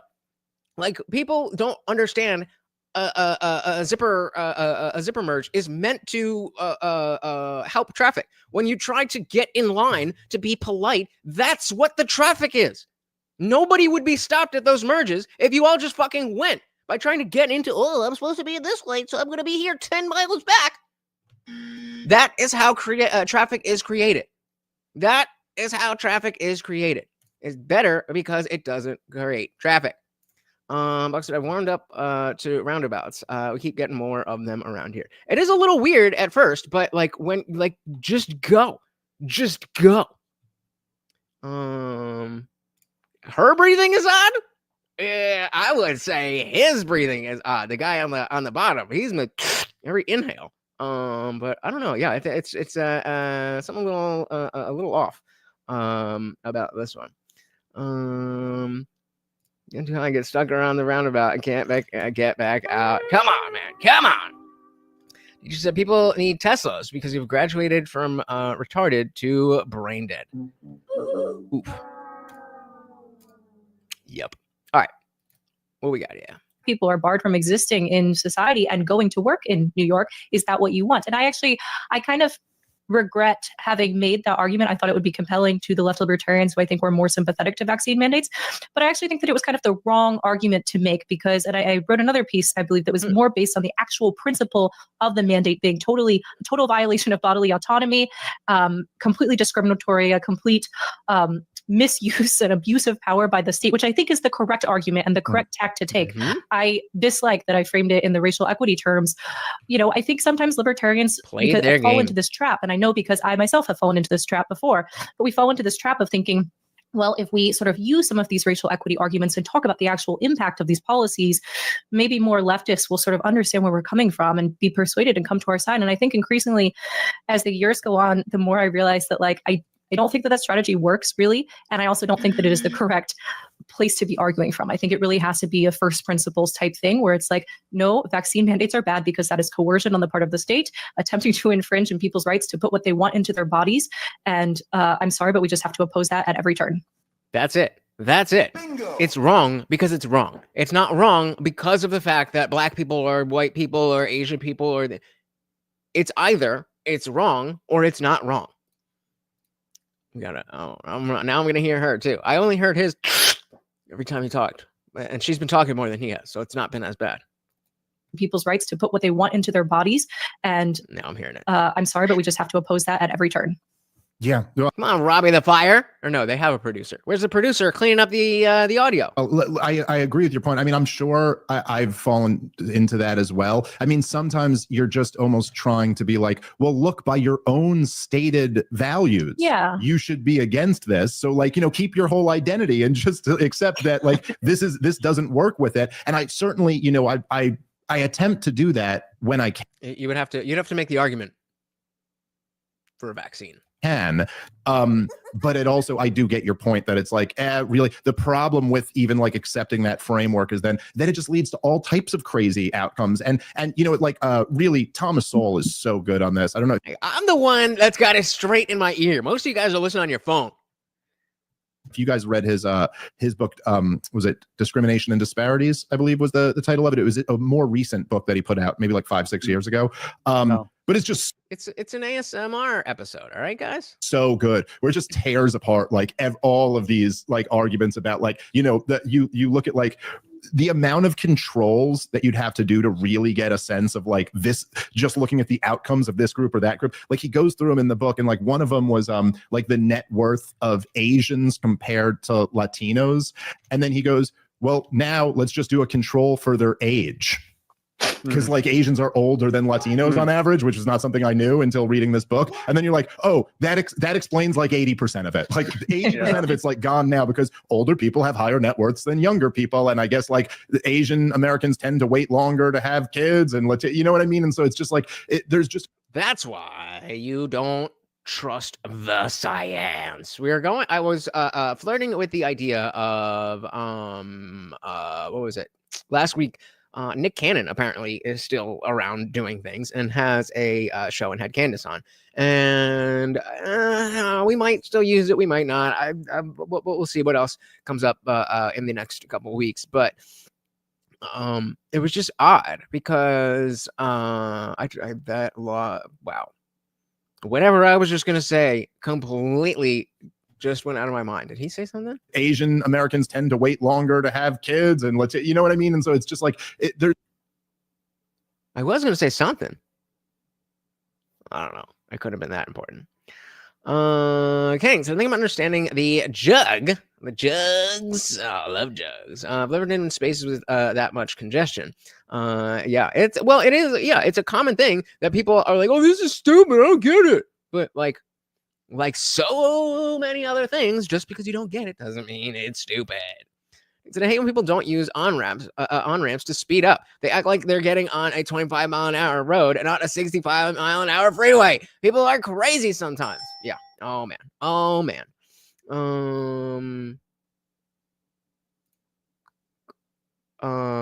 But covering, like, just using it to be the thing that I'm talking about. Pure bloods. Yeah, so I mean, obviously these are guests, but this is the main guy. And just in traffic side quest was worth much gold. That is much gold. Word up. Because I mean, a lot of the times I am hesitant because there's a lot of stuff that he talks about, like, that would be great. But between him and his co-host, they're really tight with it. Like they kind of just say what I'm thinking a lot. And, maybe that's just in my head. But I feel like if we play it, then it's just going to be like us watching their podcast. And I wouldn't have much to say. But I felt like this one was a little bit different. So maybe we'll do more and more and more. Because this is my #1 podcast right now. The Asian Americans tend to wait longer to have kids, and you know what I mean? And so it's just like, there's just all of these factors that then, and look, as people who believe in free markets, there's never really been a system with any amount of liberty where you get equal outcomes across different groups. And there's really no reason to expect that you ever would. And there's so many different factors that go into it that it's almost impossible to pick them all apart. Like even ones that aren't for any environmental or genetic reason, like, I guess it's environmental, but like Irish people are disproportionately firefighters. Like why? Right. A tradition. I don't know. It's just what they have kind of gone into over the years. It's not. No, it's racism. And that doesn't need to be equalized for, like, whatever. Of course it does. We need more black firefighters. It doesn't matter if they are not used to heat. It doesn't matter if they're out of shape. It doesn't matter. They just need to be black. It's fine. Let them do it. As long as we're free, it should be fine. It's also just so disrespectful to the individual, right? Like it's collapsing all of the individualism and all of the distinctions from person to person, acting as if they're these groups that behave as a monolith. I mean, I think we even see that with some of the political commentary following like Latino voters specifically, which was a huge theme following the Trump results, where it's like, oh, turns out Latino voters tend to be a little bit more conservative than we realized. Maybe the Democratic Good to know. Party was wrong to be counting on them as the solid Democratic bloc forevermore. And it's like, well, like, how dare you? Like, how disrespectful? I don't know. If I were in one of these minority groups, which I guess technically I'm a woman, so I should be. Are you sure? A white That's lady. majority group, by the way, Liz. This is true. We actually have been moving more in the Trump voter. Married women have been moving more in the Trump voter direction. But no, I just find there to be something so profoundly disrespectful about acting as if all of these people behave as monoliths and think. Dude, I've been watching Hell's Kitchen, and so many times I've been going through like the early seasons. So we're going back to like 2005. Morty, just sit down. What are you doing? And so many, like at least 4 times throughout the season. We saw huge fires in the pan, and they would just go like, you're a chef. How do you not know to just take the lid and put it over the goddamn pan? Insane. Yeah. If said we need more Malaysian firefighters. Yeah, we need more Indian firefighters. We just need less Irish. That's all. No more Irish. TV said most fires are started by the Irish people or put out by the Irish people. Fair enough. They just said, trust me, I know firefighters are extremely racist. Do you know how many of them come out of blazing fire with blackface on incredibly inappropriate?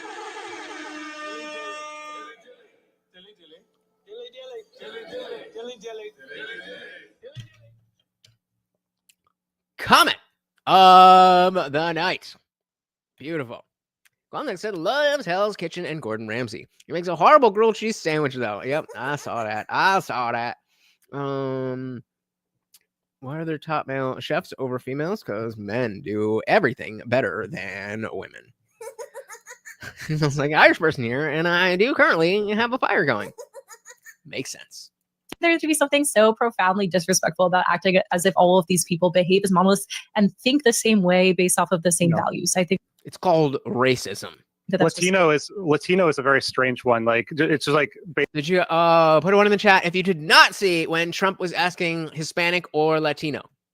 Based on the language, but it's like across this huge geographic and cultural diversity. I mean, you'd be more sensible to talk about like why don't we talk about like how did the Italian vote go in 2024? It's all becoming sort of outmoded at this point, and I'm frankly glad to see it. Well, also, it always just seems like, and I guess maybe because I grew up in New York City, and so I was from a very, very early age exposed to lots of different groups of people.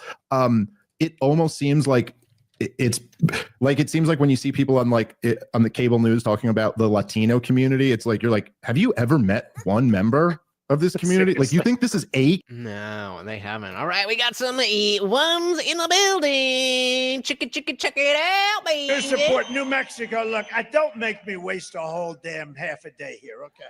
Look, I came here. We can be nice to each other, or we can talk turkey. Let's talk turkey, okay?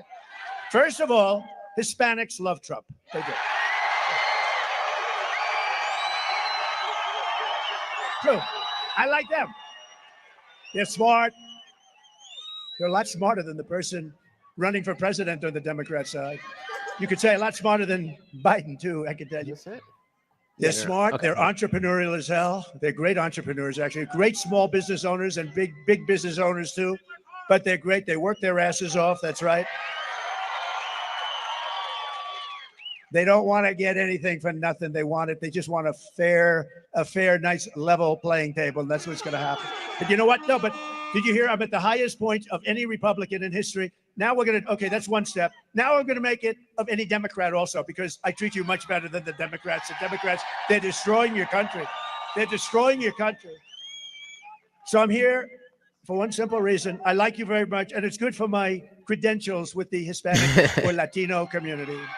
Okay, here we go. On the East Coast, they like being called Hispanics. You know this? On the West Coast, they like being called Latinos. So, give me a free poll. I don't have to spend $300,000. Give me a free poll. So this is Albuquerque, New Mexico, and they do definitely use Latino way more over here on the East Coast. First is going to be Latinos, next is Hispanics, right? Which do you prefer? Latinos. Let me give it one more shot. How did he know? How did he know? Latinos. Hispanics.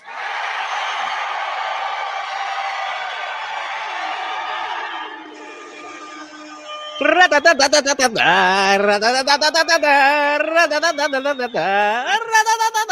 can't believe it. I had an argument on the plane back there. Where is it? Oh, there it is. I had a little argument on the plane. They said, sir, please use the term Latino when you're in New Mexico. I said, I've always heard Hispanic, and then at some point there is a little area, but I feel more comfortable. Sir, really, you'll be very insulting. I take a poll, and it's 97% I was right. A free poll. He always is. He always is. And it's just another small a grain of sand on that giant heap of Trump understands people better than anybody else in the elite class like that. It is what it is.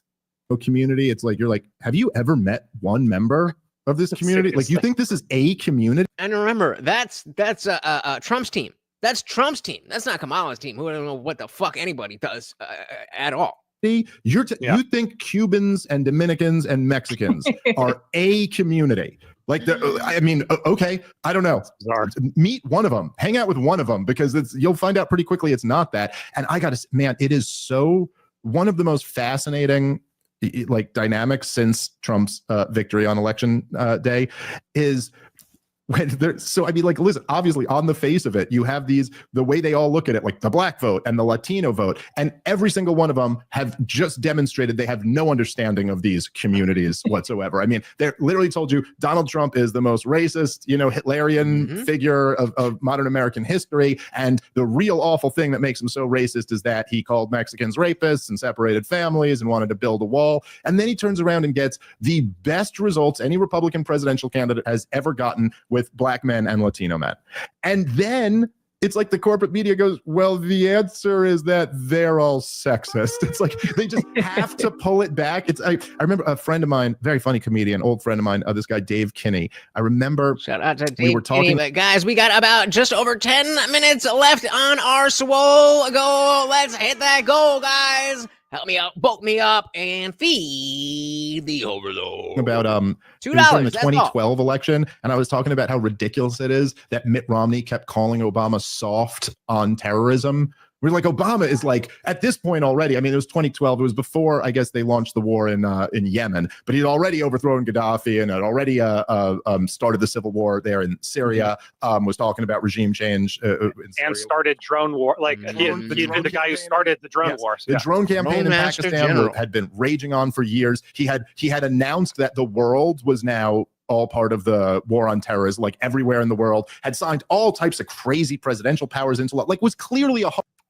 we tortured some folks. Hawk. He was more hawkish than George W. Bush. And I was like, and this guy's still out here just calling him soft on defense. And I just remember my buddy Dave Kinney, I thought it was so funny, is he just goes, well, my card says weak on defense, so that's what I'm going to go with. You know, it's like it's just like they have this script and it's the only thing that their brain can process. And so the answer must be that like black men just really hate black women, turns out. And that's why they voted for Donald Trump. It's like wild. Makes sense. I mean, you know, we all know how racist black men really are. They're racist and misogynistic. And so it makes perfect sense.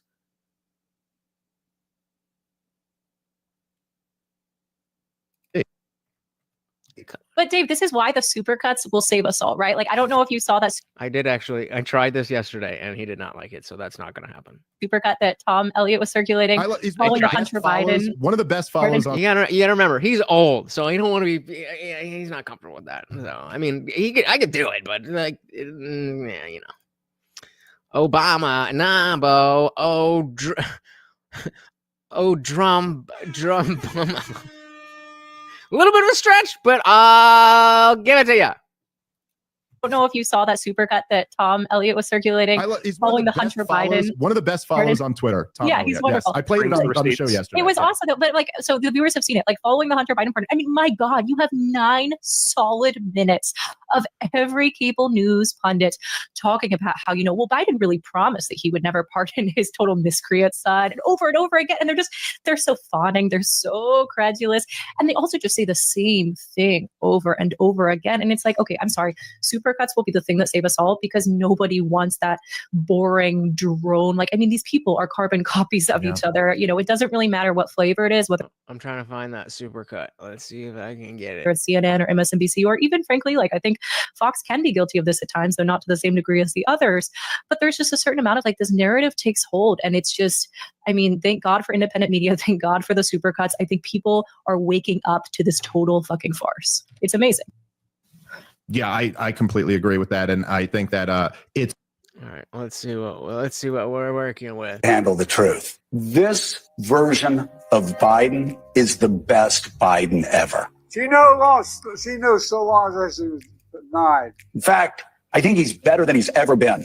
President Biden has a photographic memory. His understanding and mastery of a complicated geopolitical situation, remarkable. He is sharp, intensely probing, and detail-oriented and focused. Jackie, you here? And of course, I think so. Of course, if we have people like, you know, some of the people that we know who are in this community, they'd be like, well, it sounds fine. She was going to be here. I was sitting, of 2 feet from him across the table, and he was, intense. He's had trouble walking sometimes. Yeah, so did FDR. He wanted GD war. But he's totally focused. He's very sharp. They say he's sharp in meetings and so on. Very lucid, very well informed. Biden is state lead. He comes with gravitas. There hasn't been, as far as I know, a single claim that Biden made a mistake. Ageism is an issue. Americans have a rich history of holding people's physical characteristics against them. Okay, you can ask African Americans. He's older. That doesn't mean that he is unfit, and there's a lot of ageism there. Now, this age attack, this obsession by the right, Joe Biden may not be able to speak for himself the way that he used to. They want to think it's to take on government if we get out of line, which they're talking again about. And that's him lying around. I think people should be speaking up for Joe Biden. Americans and reporters in the media are just judging him by a physical appearance. Speaking of Van Jones, put a one in the chat if you did not see Van Jones and some other Latino or Hispanic guy being like, how did Trump win? If you didn't see that, I definitely got to pull that up. And it's horribly unfair. Age is an asset. He showed exactly how with it he is. The flip side of this coin is that he has a tremendous amount of wisdom and experience. Have you heard any concerns from anyone who has met with President Biden about him seeming a little slower? No. A shout out to TV Viewerski with the $10 on PayPal. Thank you so very, very much. All right, let's do this, guys. Let's do this. Since is the goal done? We're about to hit. Yeah, the goal's about to be done, and we're not about to hit that. But you guys have been blessing me other places, so we will do this. If we can get a total of, let's say, $75, we already have $20 outside of the count on YouTube, and we're at 42, so we're at $62. If we can get $13 more dollars, then I'll hit that goal. Thank you so very, very much, sir. Very much appreciated. Oh, and we got our boy Bucks with another $2 and sharpest attack. Come on, man. There you go. Thank you. Very, very, very much appreciated. You guys are blessing me.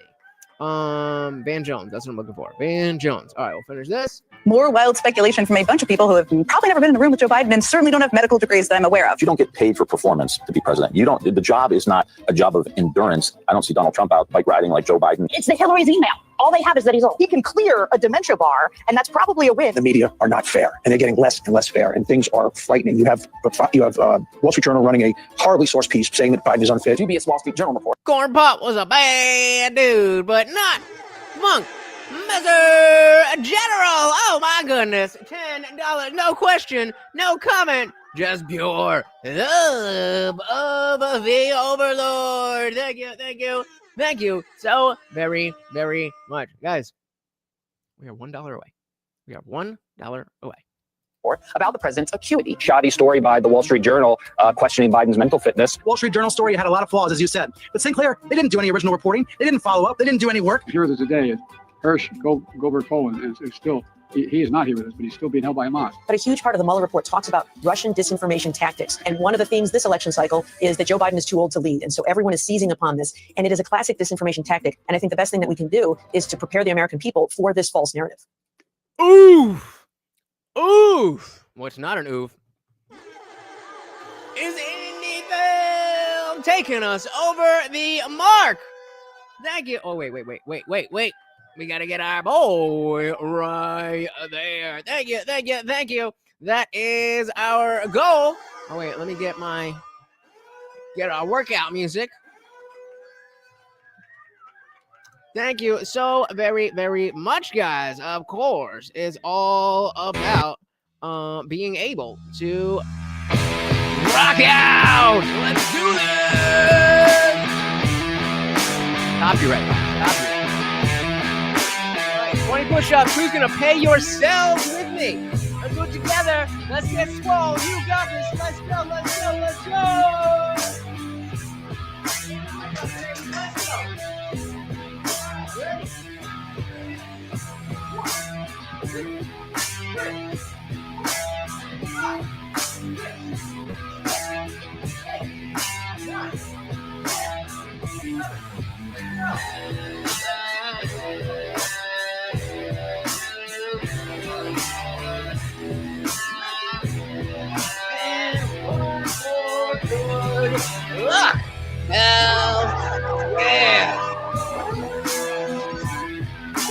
And since we met our goal, let's give our boy another treat.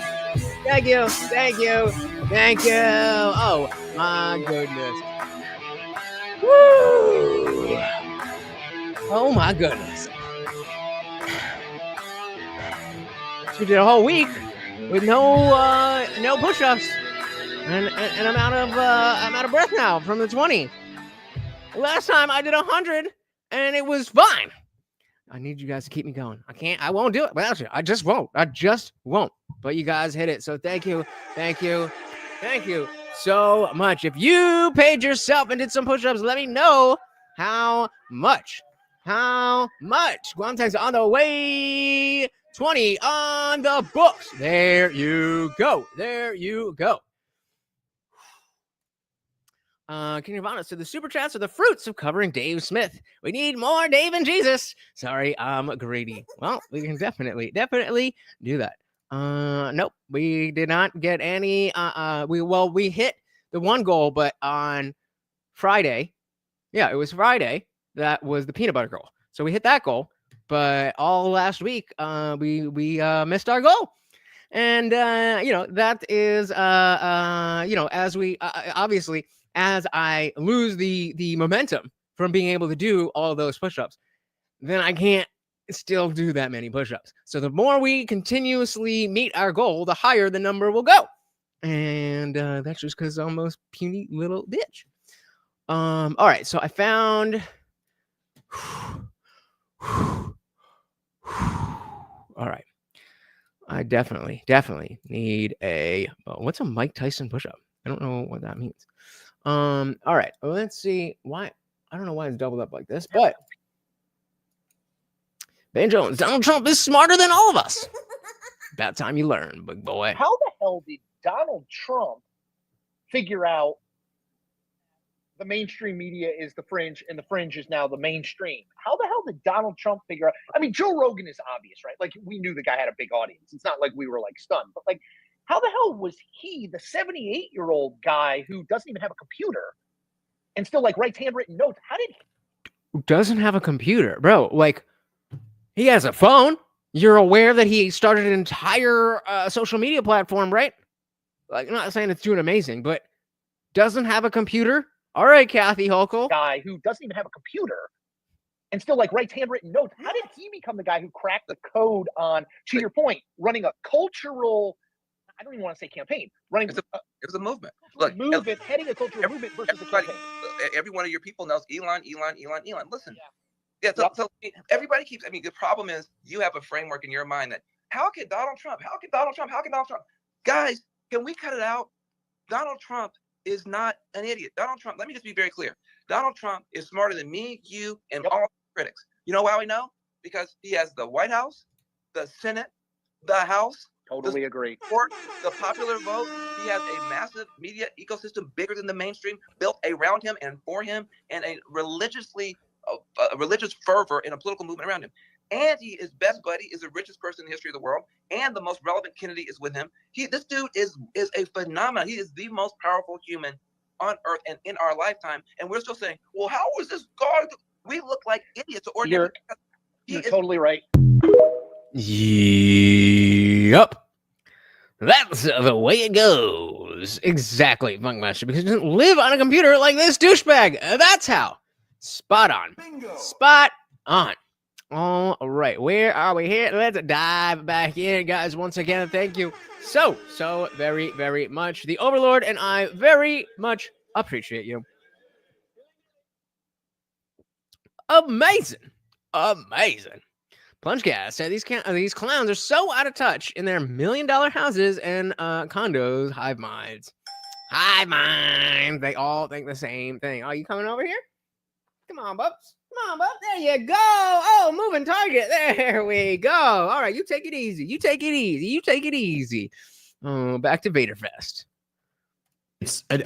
And no, I mean, Fox News is totally guilty of it. Like, that was one of the things that I thought was very refreshing about Tucker Carlson when he was on Fox News, which, I thought he was going to say after he left Fox News. Really like Tucker a lot, and I agree with a lot of his politics, not all of it. But he would at least be different. Like, he'd have his own take, whereas, like, if you watch Fox News or MSNBC or... Oh, just like Tim Walz's wife. Oh, God. Oh, yeah. CNN. I mean, the 1 p.m. hour completely agrees with the 2 p.m. hour, with the 3 p.m. hour, with the 4 p.m. hour. It is over. I mean, to the point that I could just do the show for you. I could tell you what all of them have to say with that. It's like, I don't even know. Okay. I don't know the schedule, like the rotation right now, but let me tell you what the 4 p.m. hour at MSNBC believes. I don't know who I'm talking about right now, but climate change is an existential threat, and we live in a white supremacist society. And you know what I mean? Like, you could go through, you give me any, and I promise I'm right about this. Like, they do agree. And same with Fox News. Like, you could do what every single one of them, thinks. And it's just, I don't know, man. It's like, come on, dude. If you have like an IQ over 90, isn't that just so boring? Yes, that is why you are the media now. You are the media now. It's been proven. It's been shown. They lost. There's people that still watch that shit, but they're not the media. You are the media. But it's all going to die. But Right. here's the thing. It's all going to die, right? Because nobody gives a shit what Jen Psaki thinks. Nobody wants to be streaming her Clockwork Orange style into their eyeballs all day long. It's just not interesting. She's obviously a fucking mouthpiece of the administration, the outgoing administration, which was a total complete failure. She's not particularly compelling or entertaining.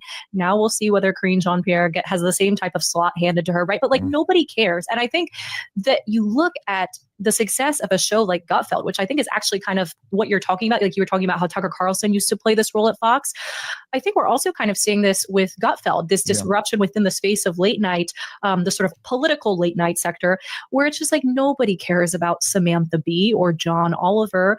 But frankly, Gutfeld has really good ratings because there's something very fresh about what they're bringing. It's a little bit more approachable. It's a little bit more down to earth. There's an unpredictable element to it. Some of this is just because, like, I'm friends with Tim. I think she does good work. She just personally appeals to my taste. I think she's hilarious. And also both Gutfeld and Kat Tim are pretty damn libertarian. Yeah. But there's just a certain Don't say it. That was a rhetorical question. amount of like, I'm sorry, the proof is just in the numbers, right? If you know, you know. Right? Like they're beating out all of their competitors in terms of ratings. And to me, that just indicates that people are so... I do not. That was a joke for us to enjoy. Hungry for something totally different. They don't want more Jen Psaki. They want more of Gutfeld and independent media. The proof is also where the presidential candidates went during this election. They went on podcasts. They went on the Theo Von, Trump went on the Theo Von and Rogan podcast. Shout out to Theo Von. Buck said, we can predict the weather next week and you're going to fix the climate? Or we can't predict the weather next week and you're going to fix the climate? Yeah, I got a bridge to sell you. Well, I mean, the depending on how far you believe that that human activity is affecting the climate, there theoretically is a way to get world leaders together, specifically Asia, India, and China, and maybe help that. But like, again, I always use the example of like in California over the summer, they had this thing where you couldn't put your AC below 78 degrees for climate change. Like that's not going to do anything. That's not going to do anything. I mean, I don't really watch like any of those what used to be the mainstream media anymore. I see clips and they're all right, but I from not being in that world at all, from what I do see, it does seem to be all the same kind of stuff. And maybe Gutfeld is a little bit brighter of a personality or more personable as an individual, but yeah, now. Well, that too, but I was talking about something specific. But don't worry about it. He said, I watched Legion of Skanks for a few years before becoming aware of part of the problem. It's kind of amazing. Dave can do all that and hang, stand up, and be one of the best in political commentary. Talent. Yup. Indeed. If we got them on board, that's fair, but they won't, so it's fucked. Yep. Indeed. Yeah, clips. Yeah, I'm not fucking turning on it. Well, I mean, I don't even have TV service, but if I was gonna go to Fox News on YouTube, I'm not doing that. They went on podcasts. They went on the Theo Von. Trump went on the Theo Von and Rogan podcasts, and those were like some of the most talked about news events. Like, how many other interviews did these? I mean, Kamala Harris didn't do many others, but Trump did a ton of interviews. Call her daddy, Zach. How dare you? That's the name of Alex. Exciting. Yeah. Yeah, I know you watched. I watched the Brene Brown sit down. So I did watch clips of Call Her Daddy when I didn't actually make it through the whole thing, but I kind of had to for to do the show. Yeah. At least that's what I'm telling myself. I had to. It was for work. But I think that's right, Zach. And there is, I was kind of having this argument with Mehdi Hassan off camera who was but it was real nice, interesting person to talk to off camera. Then the camera came on, and I was like, Jesus Christ, this guy. Yes, we've all seen him on camera. Oh my God, he's such a blowhard. And like, I'm like, dude, I think I agree with half of what you're saying. So like, just stop. Anyway, but we had. Speaking of which, if you did not see my short that I put out yesterday, that is something you should. Only 2 minutes and makes, I think, a good point. Really nice conversation off air, and like we just got into like, you know, like we were talking about like Justin Raimondo and antiwar.com in the 90s and all of this stuff. And fuck it, let's watch it. Let's watch it. Why not?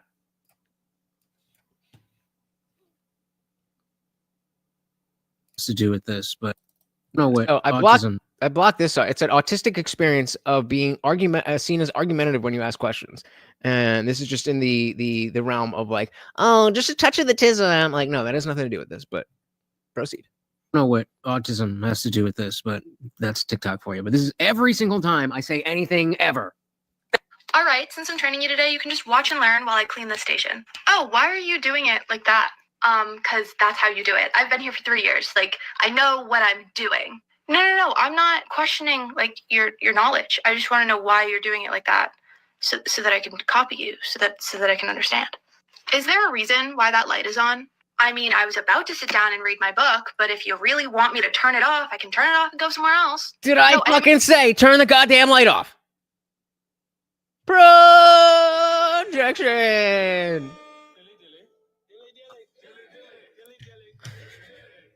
Yep. I didn't mean to make you upset. You can want me to turn it off. I can turn it off and go somewhere else.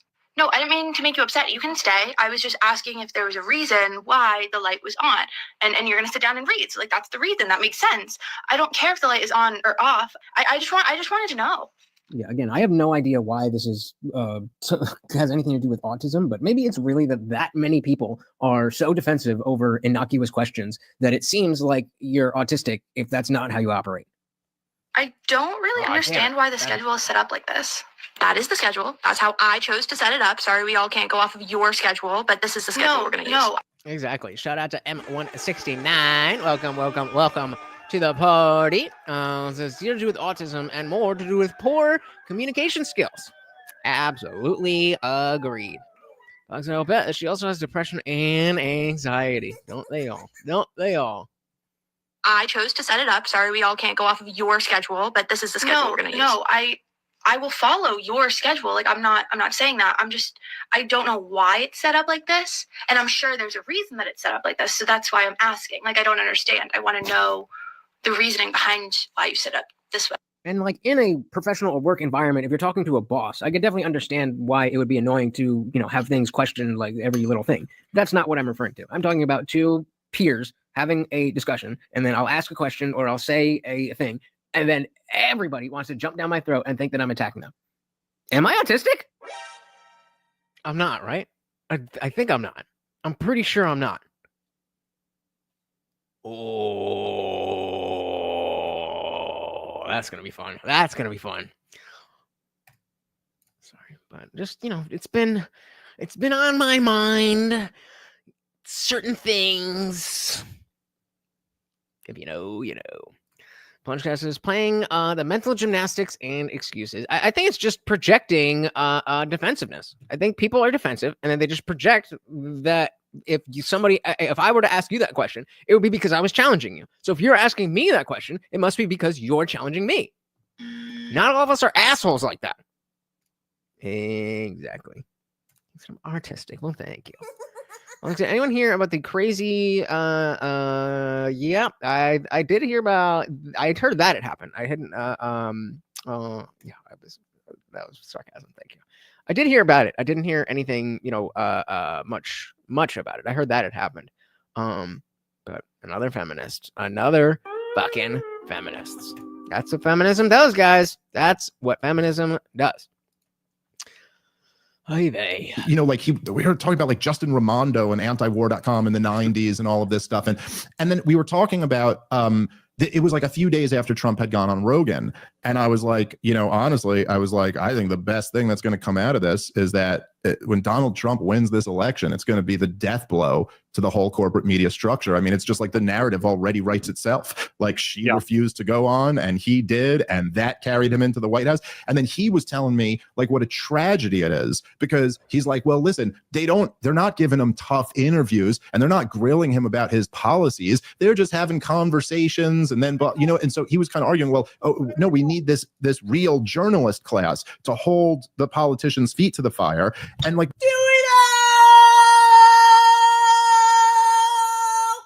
all! No, actually we don't, because you can just have a conversation, and as long as you touch on the right topics, then everybody in the audience will then create their own conversations about the conversation, like we're doing right now, and we can iron out the details. Oh, that's a fact. That needs a fact check. So just have the conversation.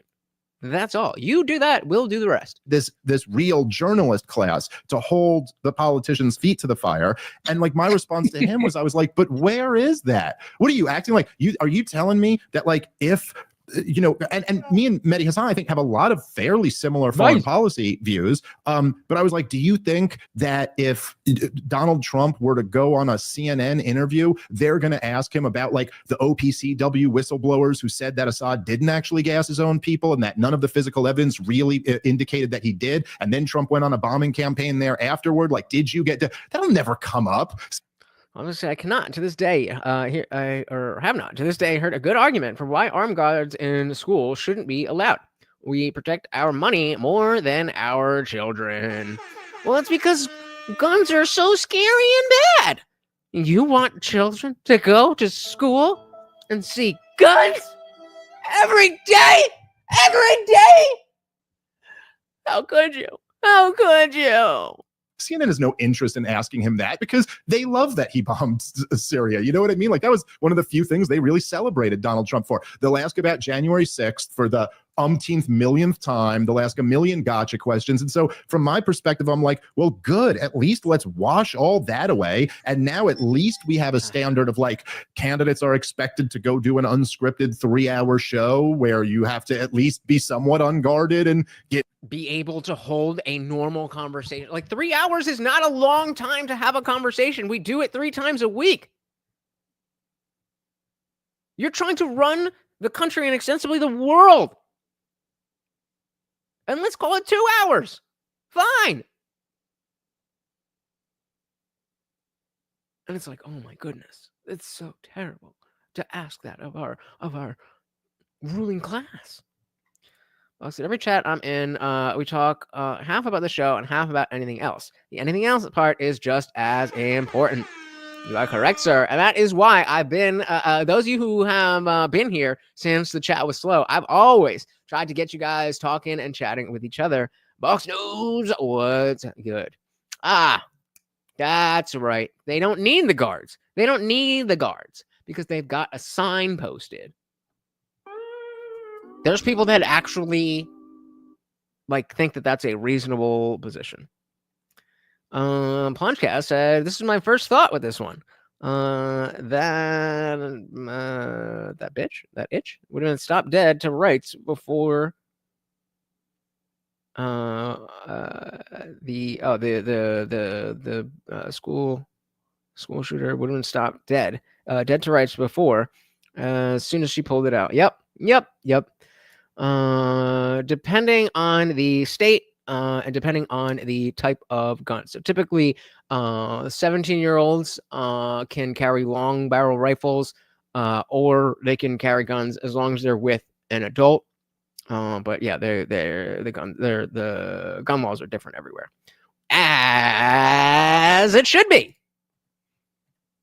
I don't know. I see this as just a clear improvement over the old order. I don't know what your guys' thoughts are. For sure.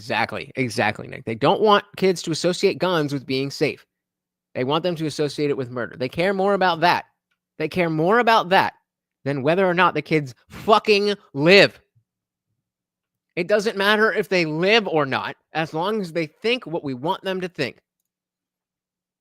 Punchcast can see guns everywhere. Trained school guards see... I don't know what that means.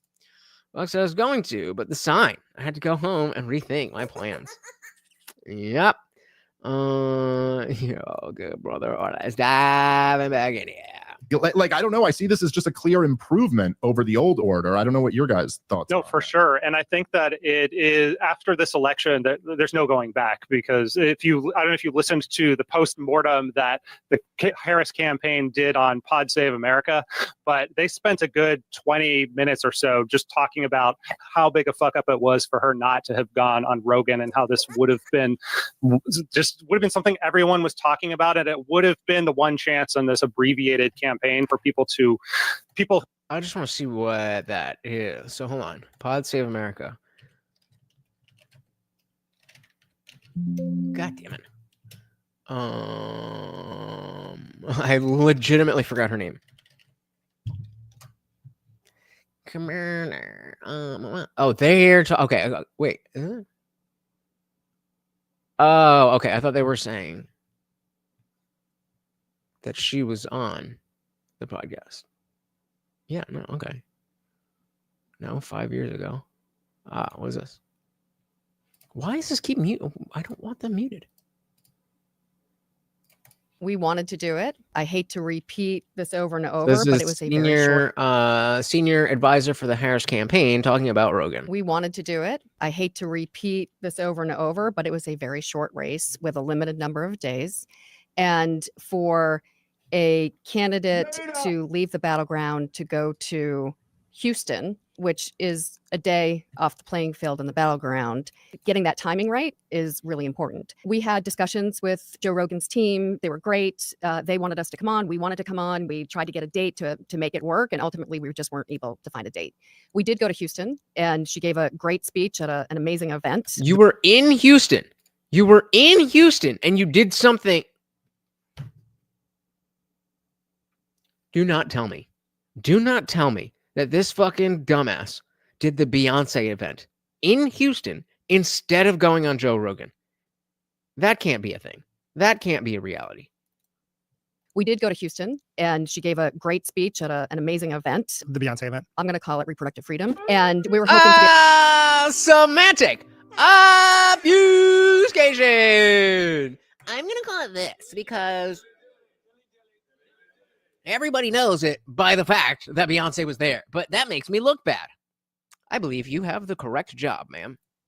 Amazing event. The Beyonce event. I'm going to call it reproductive freedom. And we were hoping to be able to fit it in around that, and ultimately weren't able to do it. Fit it in! As it turns out, that was the day that Trump was taping his Joe Rogan, which they had never confirmed to us. We kind of figured that out in the lead up to it. She was ready, willing to go on Joe Rogan. Would it have changed any? But I mean, Houston and Austin are like this. I mean, they're not like a 5-minute drive away, but if you're doing a national tour, then it's in the same state. Like wherever you're going, either go right before, go to Austin right before Houston, or go right after. Anything, it would have broken through, not because of the conversation with Joe Rogan, but because the fact that she was doing it. And that was really the benefit of it. Will she do it sometime in the future? Maybe. Nobody cares now. But nobody cares now. What the fuck? Would you put a one in the chat if you would actually? No, sorry, I didn't realize I was well, I want a poll. Would you watch Kamala on now? So I'm saying, like, what? We don't need it now. Will she do it sometime in the future? Maybe. Who knows? But it didn't ultimately impact the outcome one way or the other. Well, I thought, didn't you just say like they were not that bad or something?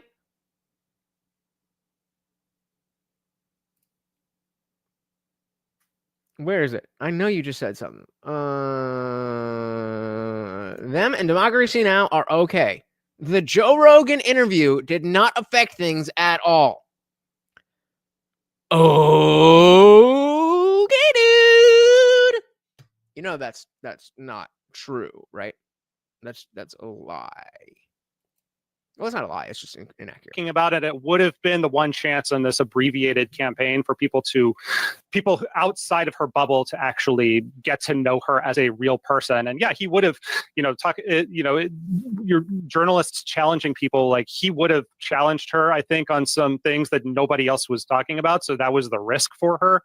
But clearly, given the outcome, it's a risk that she should have taken, and that if why, what even would you expect her to be able to say? Like, I would definitely be interested in the clips. I would have no interest in sitting down for that. She wouldn't make it 3 hours for 2.5 hours. There's exactly.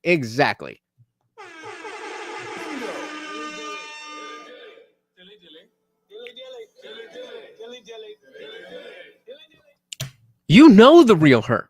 She doesn't need 2 hours. He'd be like, "Hi, I'll say whatever you want because I want power." That's it. All right, well, that's fair. Gontek said, Rogan not affecting things is not the own they think it is. If not, then they were really just that awful. Yup.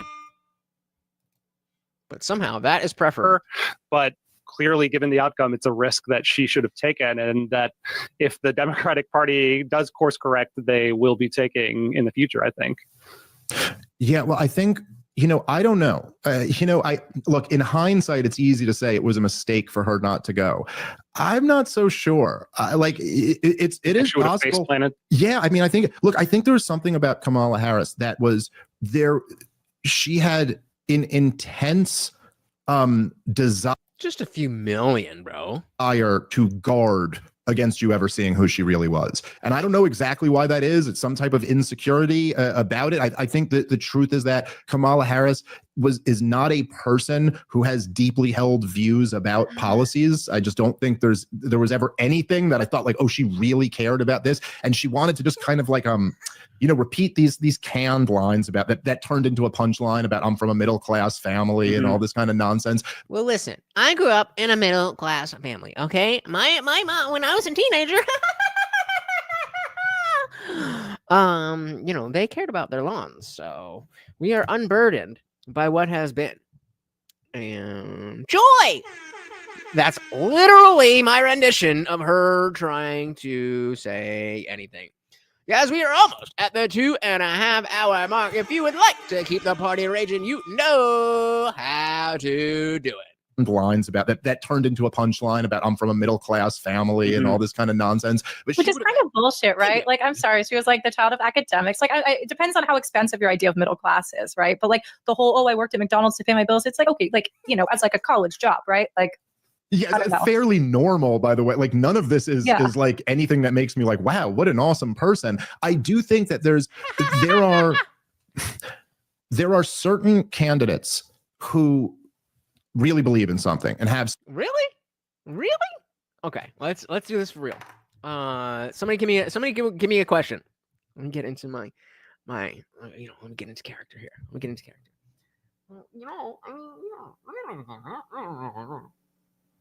Okay, give me the first question. We'll take this. Well, see, everybody, okay, likes to celebrate. Who doesn't love family, right? We like to be around our family, and family time is around Christmas. But not all of the families are Christian. So even though we love our Christians, trust me, we love our Christians, but everybody is inclusive. So we want to do everything for everyone, and Christmas is just for Buxton, what will you do about taxes? Well, taxes are money. And, everybody's hurting right now. I grew up in a middle-class family. And, until I was a teenager, well, everybody, they cared so much about their lawns. And, we were doing greens in the bathtub. And... oh, my God.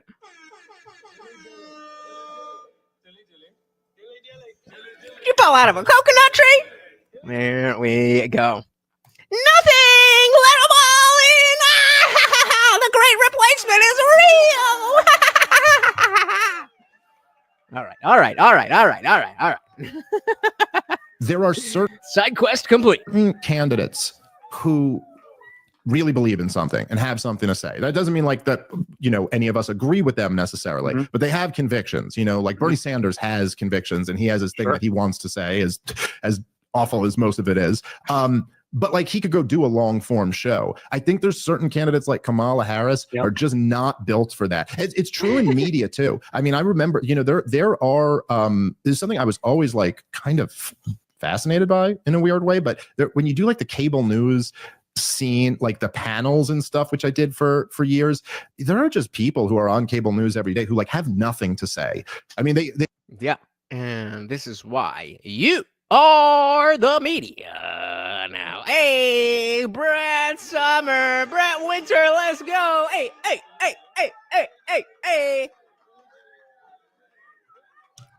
Somebody else clip that and make money off it. Post it, clip it, post it, make money. There you go. For years, there are just people who are on cable news every day who like have. Speaking of which, very cutesy, very demure. Speaking of which, if you happen to want to start a channel that absolutely could get monetized because of the fact that I am live so often, and it's just clips of this stream, and you just clip it up and post it on your own channel, go for it. I will not ask you for any money. Nothing to say. I mean, we do these segments that were so ridiculously short, like everyone gets like 30 seconds. What's wrong with being ridiculously short?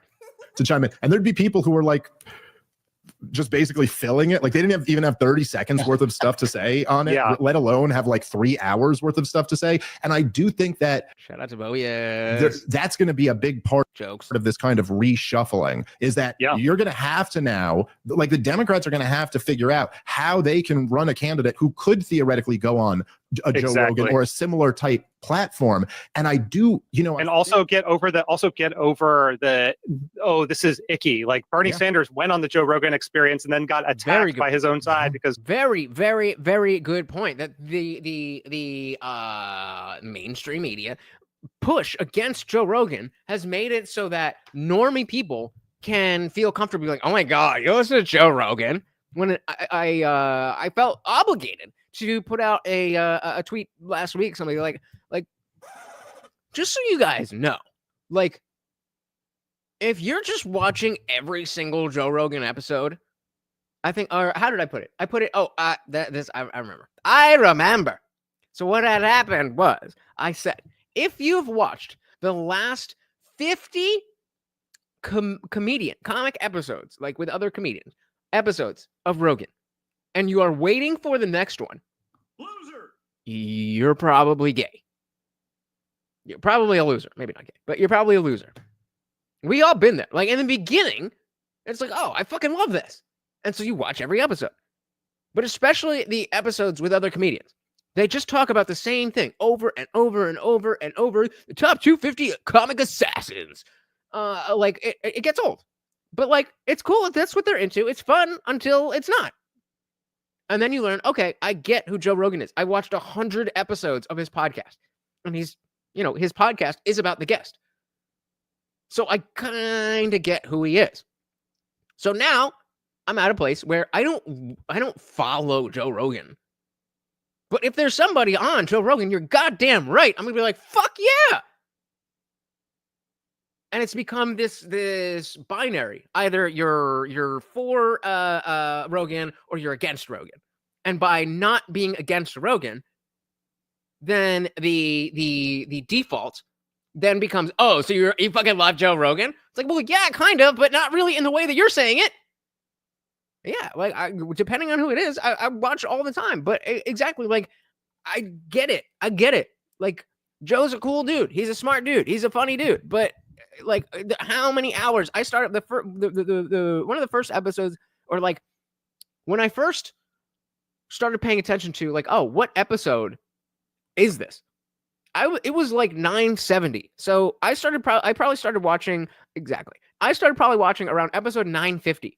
He's on episode like 2000 something now, and he doesn't count the MMA shows and the what's that podcast that he does with Shane Gillis and Mark Norman and Ari Shaffir, where they're all just like making fun of the fact that he has no idea what's going on. Like the dichotomous the binary nature of how everybody thinks it's either good or bad. It's either good or bad. Rogan is either perfect or he's horrible.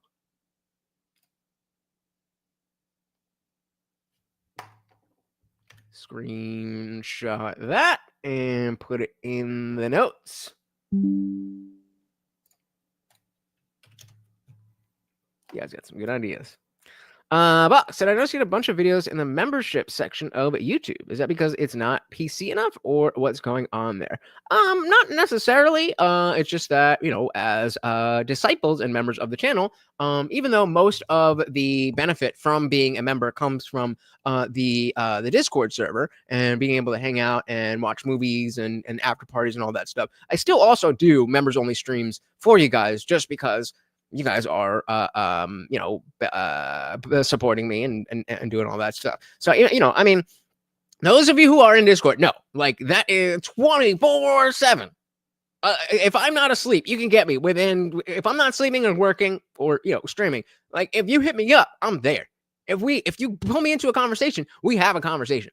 And so that's the main thing. But of course, not all of the members really like Discord. So I still like to do stuff here on YouTube. I don't do it as often as I should, but we will definitely do more of that stuff. And it also sometimes, if it's like, you know, I don't really know if this is going to be something that is going to help the channel. Like for this, I expect to bring in new people to watch that. But like, let's say we're watching something where it's like we all want to watch it, but it's not going to do well for the channel. I'll just do that as a members only, so that it doesn't really affect the analytics and all that stuff. But again, I do want to reward you guys for rewarding me. So speaking of which, we can hug and dab right afterwards in the after party. If you are not a member, guys, join up right now. We are headed over there right now. As soon as we are done here, any Monday, Wednesday, Friday stream, and sometimes when I stream other days. I can't promise on the other days, but definitely Monday, Wednesday, Friday, every single stream. As soon as we are done, we head over there, and it's just $2.99 a month. That's 12 after parties, and more time is spent with other people hanging out and movie nights and all that stuff. And worst case scenario, at the end of the month, you just say, not for me. And all you did was waste half a cup of coffee. Come on through, guys.